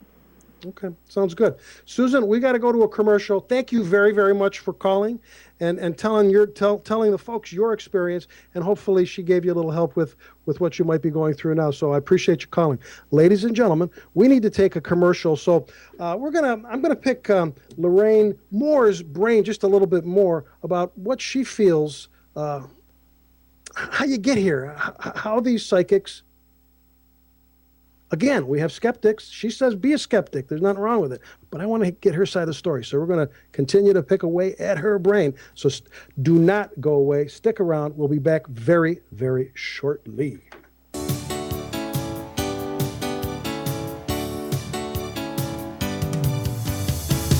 Hey everybody, this is Keith Zalley from the WTOE Radio Network. And right now we're going to take a few extra minute break just so we can save our files for our podcast. So please don't go anywhere because there's going to be more Steve and the KOVACS Perspective in just a few minutes. Are you stuck in front of your computer listening to our shows? Well, you may be happy to know that you don't have to be anymore. Hi, this is Keith Zalley, your announcer here at WTOE Radio. Of course, you know we broadcast live on throughoureyes.org, but did you know we simulcast on Facebook, Ustream.tv, as well as all of our show's host websites? And now you don't have to be stuck trying to catch your favorite show on your computer. You can listen or even watch our shows live right on your smartphone or iPad. During broadcast nights, just point your phone or iPad browser to our mobile site, m.throughoureyes.org, and click on the Listen or Watch Live link. WTOE also offers many smart apps for your iPhone, BlackBerry, Android, Windows Mobile, or Nokia phones, iPads too. All for free. Visit our main site, www.throughoureyes.org/appstores.html, and download your free app today. Have you ever lost a cat? And have you ever wanted to get your cat back after you lost it? Hi there, I'm Andrew Hoffman. I went on this website called inventnow.org. Then I decided to make an invention of my own. It's called the Lost Cat Magnet invention. So you can get your cat back after you lost it. Just turn it on, and lost cats stick to it. That's a good cat. If your cat was hiding up in a tree, it won't be up a tree anymore. It will be stuck to the Lost Cat Magnet. And sometimes they fly toward you in the air. Just listen to one satisfied cat. See, that's proof. You should go to the inventnow.org website too. But just remember one thing. Don't do a lost cat magnet. Anything's possible. Keep thinking. Get started on your own inventions or just play some games at inventnow.org. Brought to you by the U.S. Patent and Trademark Office, the National Inventors Hall of Fame Foundation, and the Ad Council. Thank you, and we're back.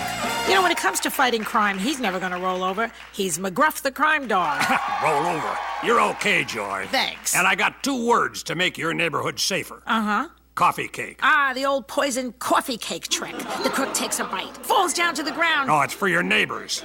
You want to poison your neighbors? No, never. Oh, thank goodness. No, for 25 years, I've been giving tips about preventing crime. One of them is to invite people over for a cup of coffee and share the problems you see on your street and what to do about them. That's great. You can invite your local police officer to help, too. You know, I hear they're very fond of donuts. Oh, that's just a myth. Oh, well, I'd come to your doghouse for coffee cake in a safer neighborhood. Now you're talking. You can cut down on crime by not just locking your door, but opening up to your neighbors. Still, a 10-pound bundt cake dropped on a bad guy's foot could help. It couldn't hurt. And going to weprevent.org for other tips could help, too. A message from the U.S. Department of Justice, Crime Prevention Coalition of America, National Crime Prevention Council, and the Ad Council. Nothing inspires imagination like reading. And it's never too early to start reading to your children. When you open a book, you can explore new worlds like the ones in the Chronicles of Narnia. Everything you see is Narnia. Impossible. You can make new friends, discover amazing adventures, and most of all, have fun. Are you prepared for what awaits you? To find out more about the wonders of reading, you can visit the Library of Congress website at www.loc.gov. There, you can learn more about books, play fun games, discover cool facts, and so much more. You can log on to www.loc.gov and let your journey begin. This message has been brought to you by the Library of Congress and the Ad Council.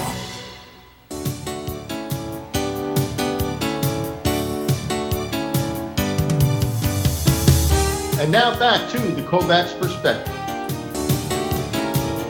Welcome back, folks. We're with Lorraine Moore, a practicing clairvoyant, medium, and psychic. And we have a caller from Atlanta, Georgia, Zoltan. Can you hear me? Yes, I can hear you. Can you hear me? I can hear you fine. Go ahead, Zoltan. Yes, Lorraine. So far, from what I've heard, I am a very much of a skeptic, and I haven't been convinced that anything that you have said has really been, very convincing that it works. If you are, Steve had mentioned James Randi, and he challenges all these psychics to prove that they're true psychics, and so far no one's ever proved that they're a true psychic. So if you are a true psychic, why have you not taken James Randi's challenge? I don't know Mr. Randy. If he wants to come around, I'd be more than happy to speak with him. But I don't know him. Well, I haven't James had Randi occasion to Foundation. meet I him. mean, he challenges. He's been on TV and Johnny Carson. I mean, all these shows on TV, and he's always challenged someone to try to prove that they're true psychics, and no one so far has ever been able to prove that. And they say offering $100,000, I would think that would be something that you might want to do. The thing with psychic information, it's when you do mediumship, it's not a tangible. You can't register the spirit that's there.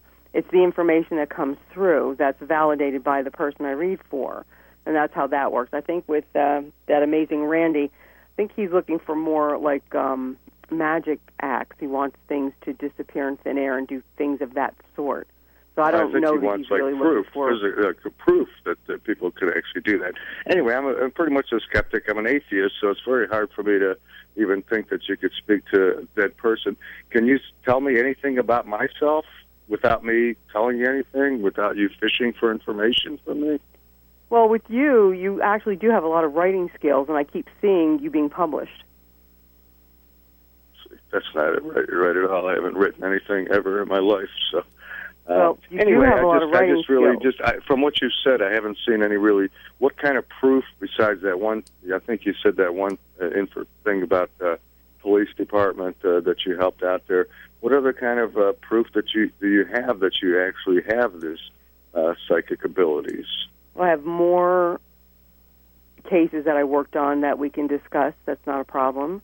And the clients that I work with. Let me interrupt here. Now, Zoltan, I understand that where you're coming from, because we talked in the beginning, that some people are adamantly against it and adamantly really for it, And we just had a caller on that said that Lorraine did a ton of stuff for her. Now we have you that is a skeptic. It's great. And I don't want to make this a show on proof, but we understand that you're an atheist and you don't believe in God, I guess, and you find it hard to believe. And even life after death.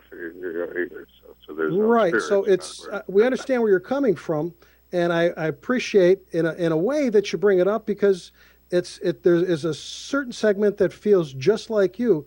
So what we're going to do is talk for a little bit. And I want to talk about Sylvia Brown just a little bit. That was in the news a while ago, and I have a concern. So you bring up a valid point. I appreciate your calling, and keep on listening. Okay. I appreciate it, Zoltan from Atlanta, Georgia. I'm going to listen and see if I could find something that makes me more convinced that Lorraine actually has some kind of a psychic ability. Okay.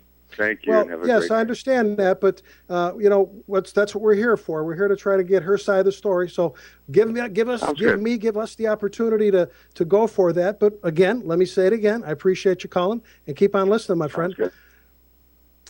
So Lorraine, here's a guy that is from that side that is a skeptic, a hardcore skeptic. So we have that, and we have people like that one caller from Jersey that loves you.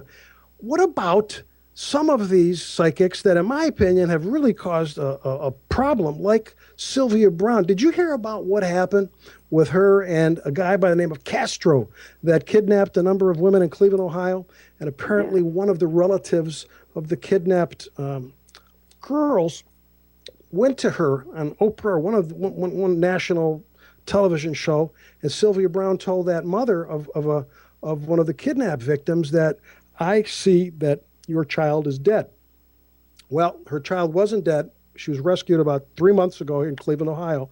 But apparently that mother died, and I heard some people say of a broken heart.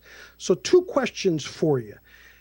Sylvia Brown, and I don't want to make any judgments here because I'm here to hear your side of the story. Sylvia Brown, I've always thought to be a kind of a snake oil salesman, and I just always thought that she was a fake from the get-go. So let me ask you, maybe I'm putting you on the spot, but I guess so be it. What do you think of Sylvia Browne? Well, I kind of agree with you. I don't really have a real high opinion of her. Yeah. Did you hear about that story at all, about the kidnapped victim at all, or no?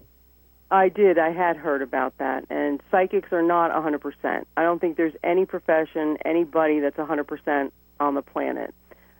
She definitely got that one severely wrong. Okay. Now, as a psychic, let's say, you just brought up the police case with the man falling into the ice. Yes. What if you get something like that, Lorraine? Let's say, I'm assuming you are up and up. Now, this is what I'm assuming, that at bare minimum you believe what you do. So when you're not, as I think Sylvia Browne is, just trying to make an extra, not an extra buck, to make a big buck.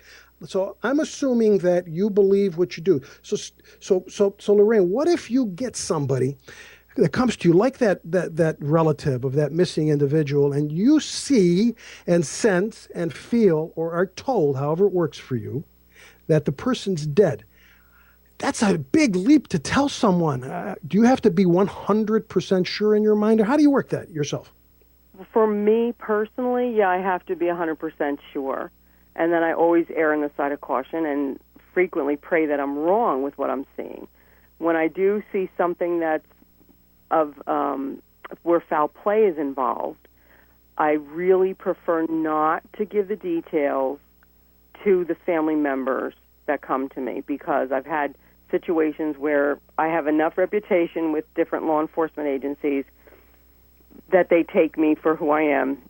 In the early days when I first started doing this, I did have to have an alibi, because I did have information that only the victim and the perpetrator knew, things that were not divulged in the newspapers. So I did have occasions where I was checked for an alibi, that I wasn't part of a situation. So what I do is, to protect the client, I will then find out from them who is the investigating agency, and then I go to them with the details. Okay. Now, when you read somebody like that last guest as an example, what percentage, Lorraine, let's say if you were reading, somebody called and you're reading it, what percentage on the average are you correct, in your opinion, when you read them? I can't believe it's, maybe it is. Do you get about 100% of what you're telling that person about themselves? Do you get 90%, 20%? I'd say had to guess, about, what percent? I'd say about 85% hits. About 85%. Now, here's the phenomenon. When we do future, when I do clairvoyance with people, when I see a particular job is the better one to take, for example, if the client doesn't take the job, some things we can't validate. So the things that we can validate, that we call hits, about 85, I'd say 85% hits I get. About 85% hits. Because it doesn't come from me. I'm just the radio. Oh, you're talking on the radio, it's 85%? No, I'm the radio. Oh, you're the radio. Yeah, I tune in that information, and I'm basically the messenger on the radio. Okay.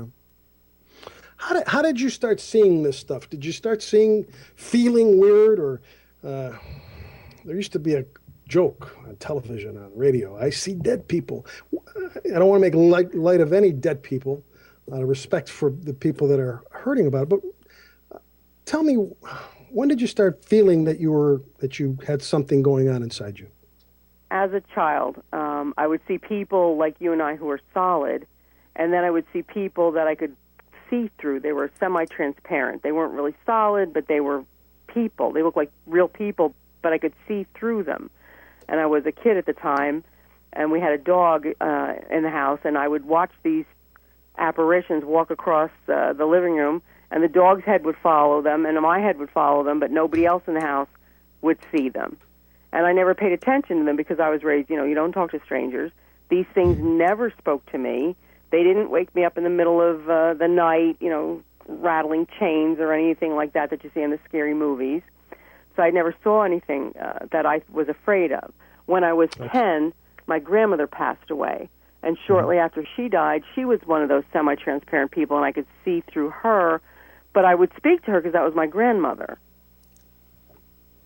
The only time I've seen semi-transparent people, it's when I have one too many scotches. No, I'm just kidding.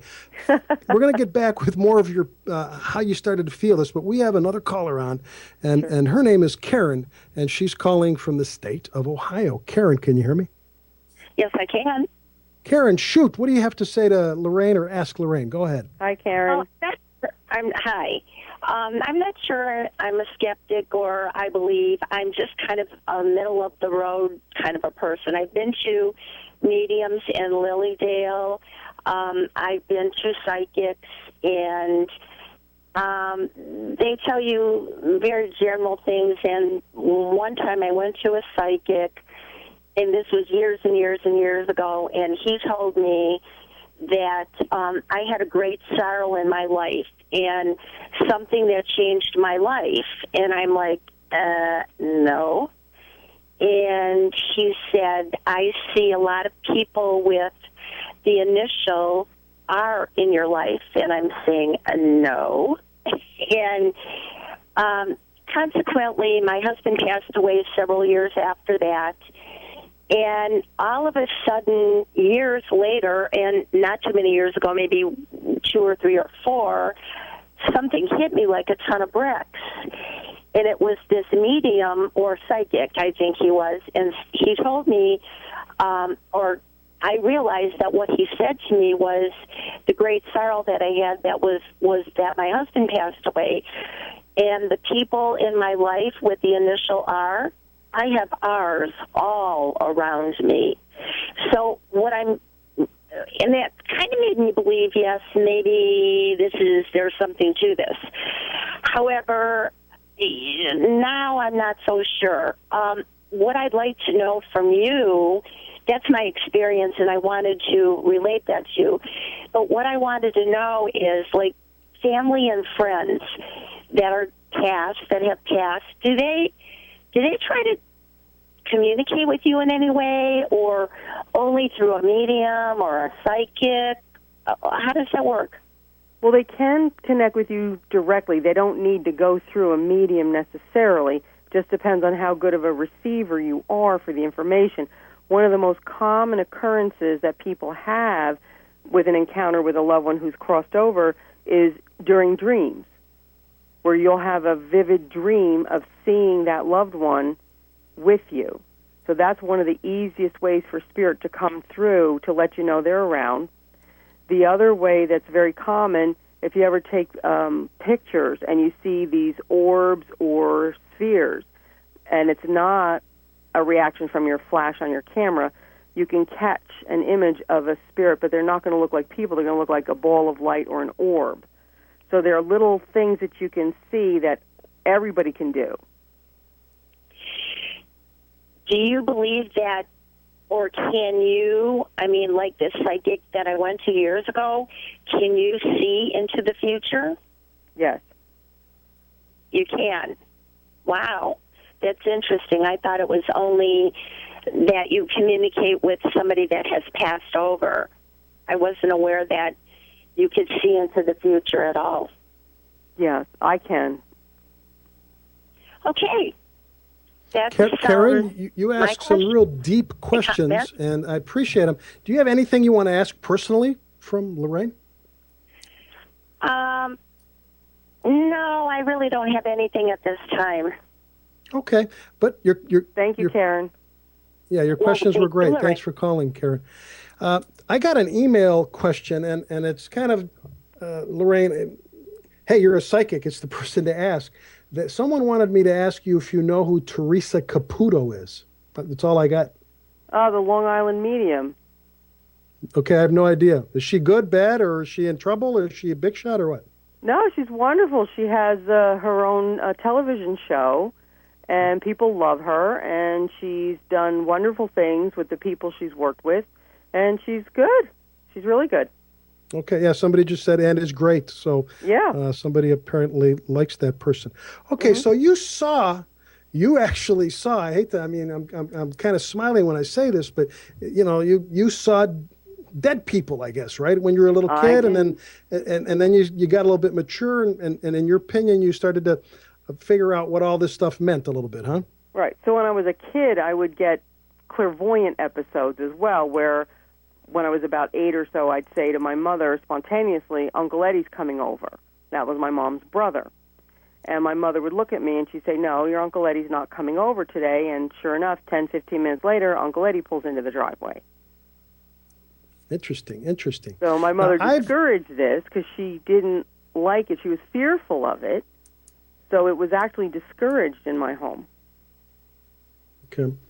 But you just apparently, if I'm trying to follow your train of thought, I mean, if somebody's seeing this kind of stuff, if I'm believing what you say and I'm not doubting what you say, you can't discourage that. I mean, when you see things walking around and Uncle Eddie's coming with the popcorn, bag of popcorn and a pop for everybody, you can't discourage that. I mean, you got to go with it, right? Right. So you went with it, and you're doing this now. Now, I've never been read before, and I don't really, just never really had the desire. But if I were to ask you, and I'm not asking you that, but let's say I would say, Lorraine, tell me something about people that have passed on in my family. What happens? What do you think happens to you? I mean, do you just, like a radio, I mean, you focus in on that and you start getting vibes from my family? Am I getting that right? Yeah, that's exactly what happens. And does it happen all the time? Can you turn it on when you want it to? When you want it to start up? I haven't found the off button.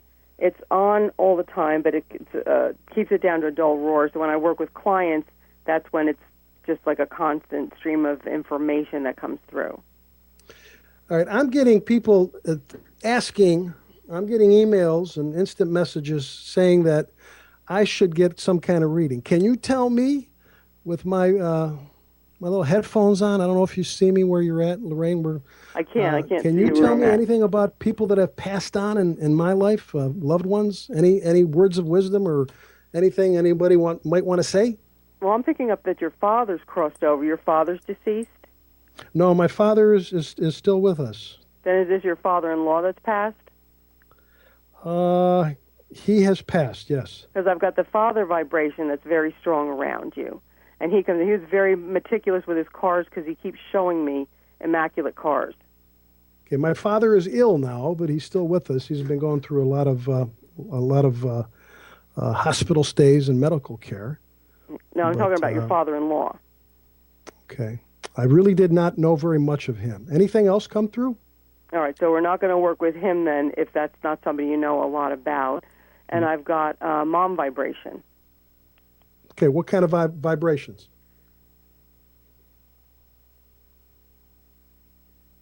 I keep seeing around her a lot of... Did she have a lot of respiratory complications? I keep getting a lot of fluid in the chest region. Well, that's what my father has. He has... that's exactly what's happening now. That is his main problem. My mother is passed on about 4 years, but it really had nothing to do with anything in the lungs. But I'm getting a lot of fluid in the chest cavity with her. Well, that's very interesting because she had a hiatal hernia, which I never knew before. But and as the doctors would say about her hiatal hernia, it was extremely massive. And what that did was the stomach went right up into the lung. And on a chest x-ray, it looked like she had a huge tumor taking up 3/4 of one of her lungs, and it was her stomach that was pushed up into her lung. It's an interesting little tidbit that you mentioned there.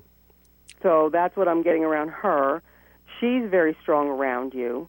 She comes in a lot around you, and she leaves coins for you to find all the time. Leaves points for me to find? Coins, pocket change. Oh. Well, it's very funny that you say pocket change, because there was something that she used to... my father had a coin machine and I don't know if this could all be coincidence, I guess, but he had a coin machine at his business, still does.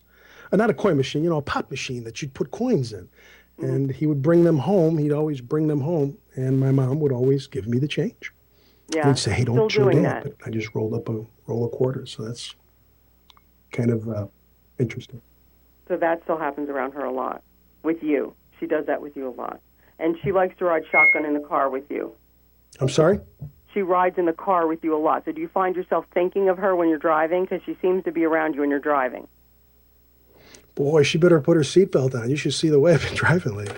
Well, that's it's funny. probably why The she's car there. that I drive now, she always used to talk about. She used to have some special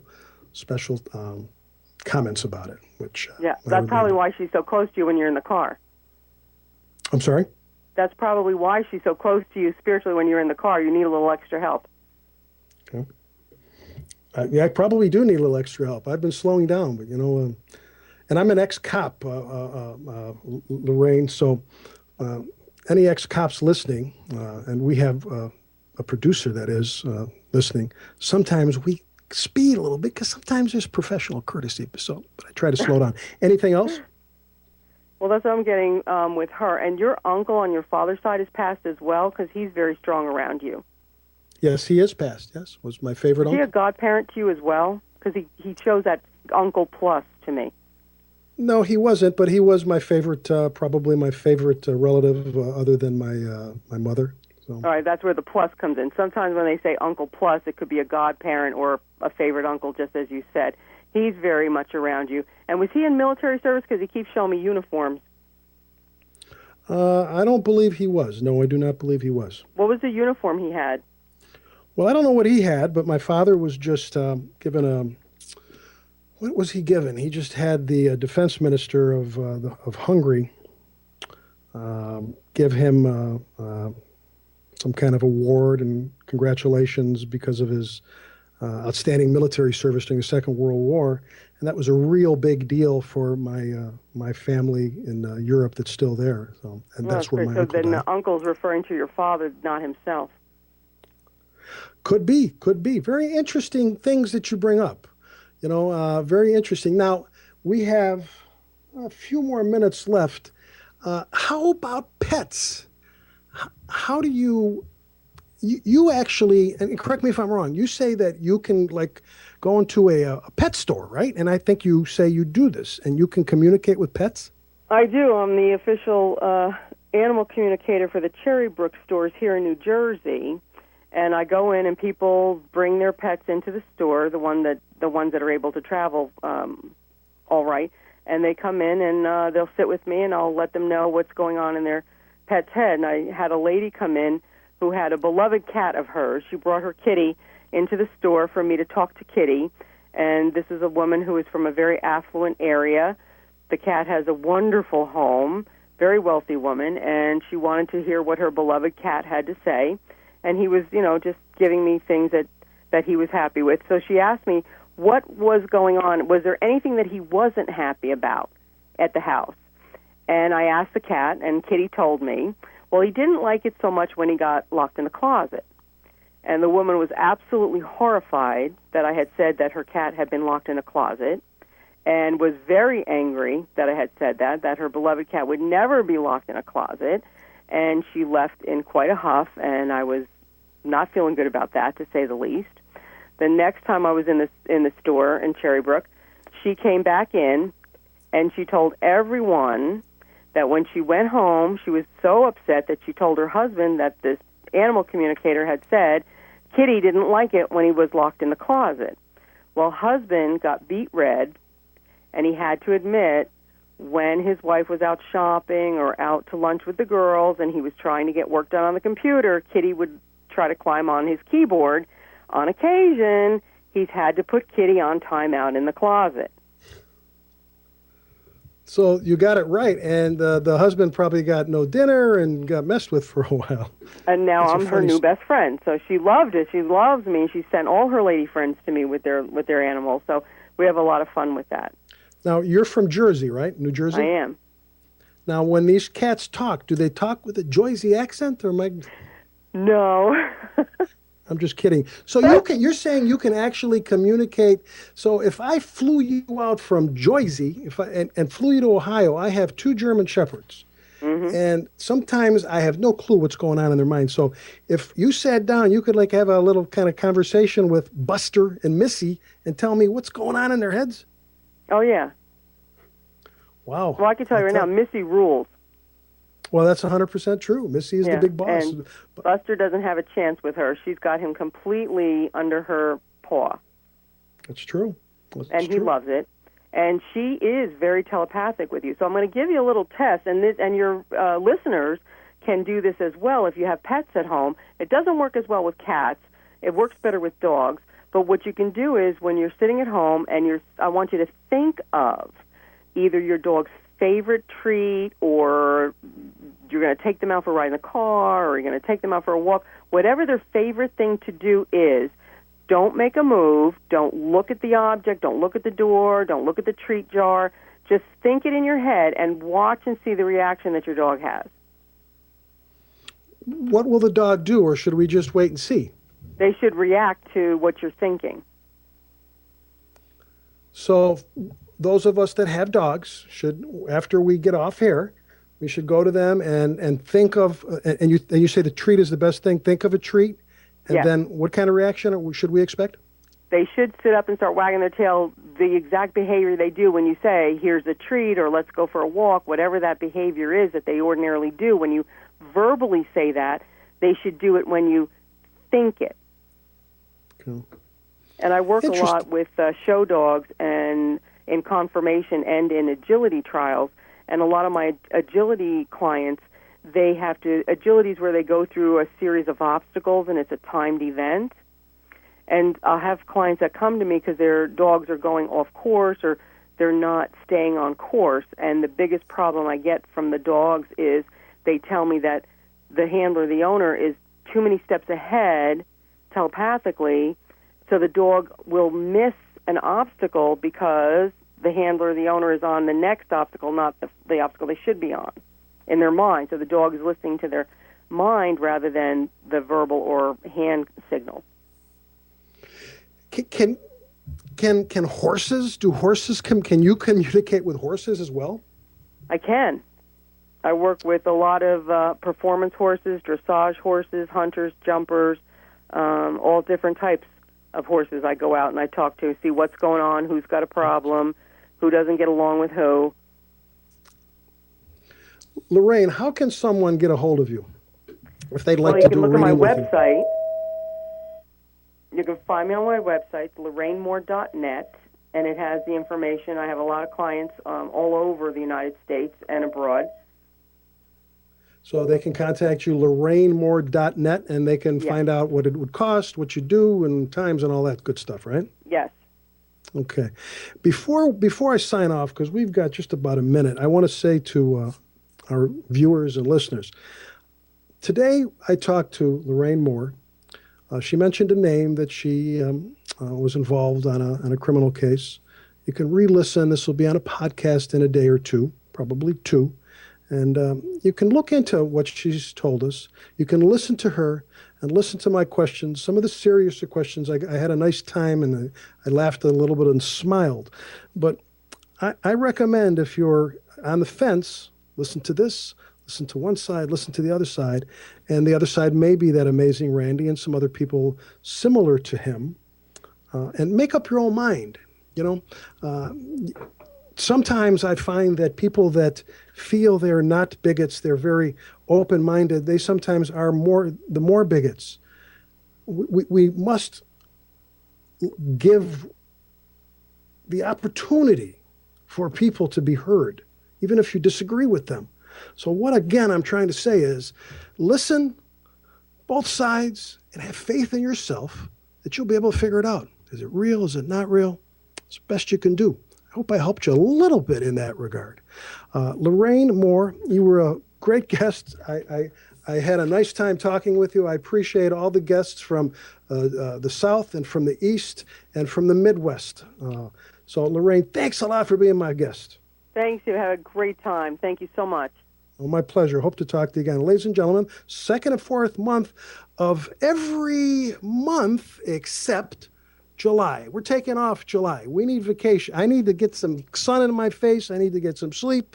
The producers that do really the hard lifting in Jersey, they happen to be in New Jersey too, they need a little time to regroup and get all the equipment shiny and ready and raring to go for August. So stick around and watch. Stick around and get to our website, the KOVACS PERSPECTIVE.com, and see what we got coming up August and September and on.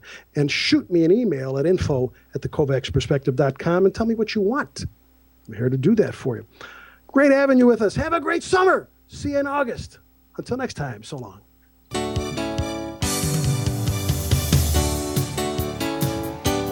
KOVACS Perspective is brought to you by the WTOE Radio Network at throughoureyes.org.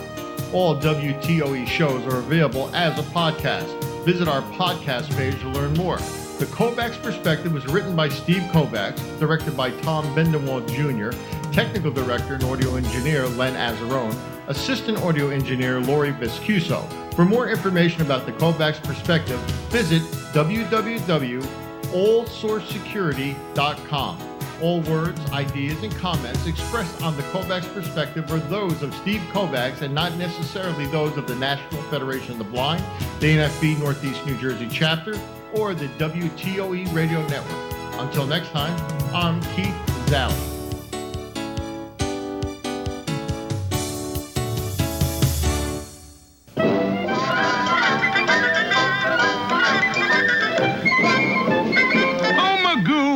You done it again.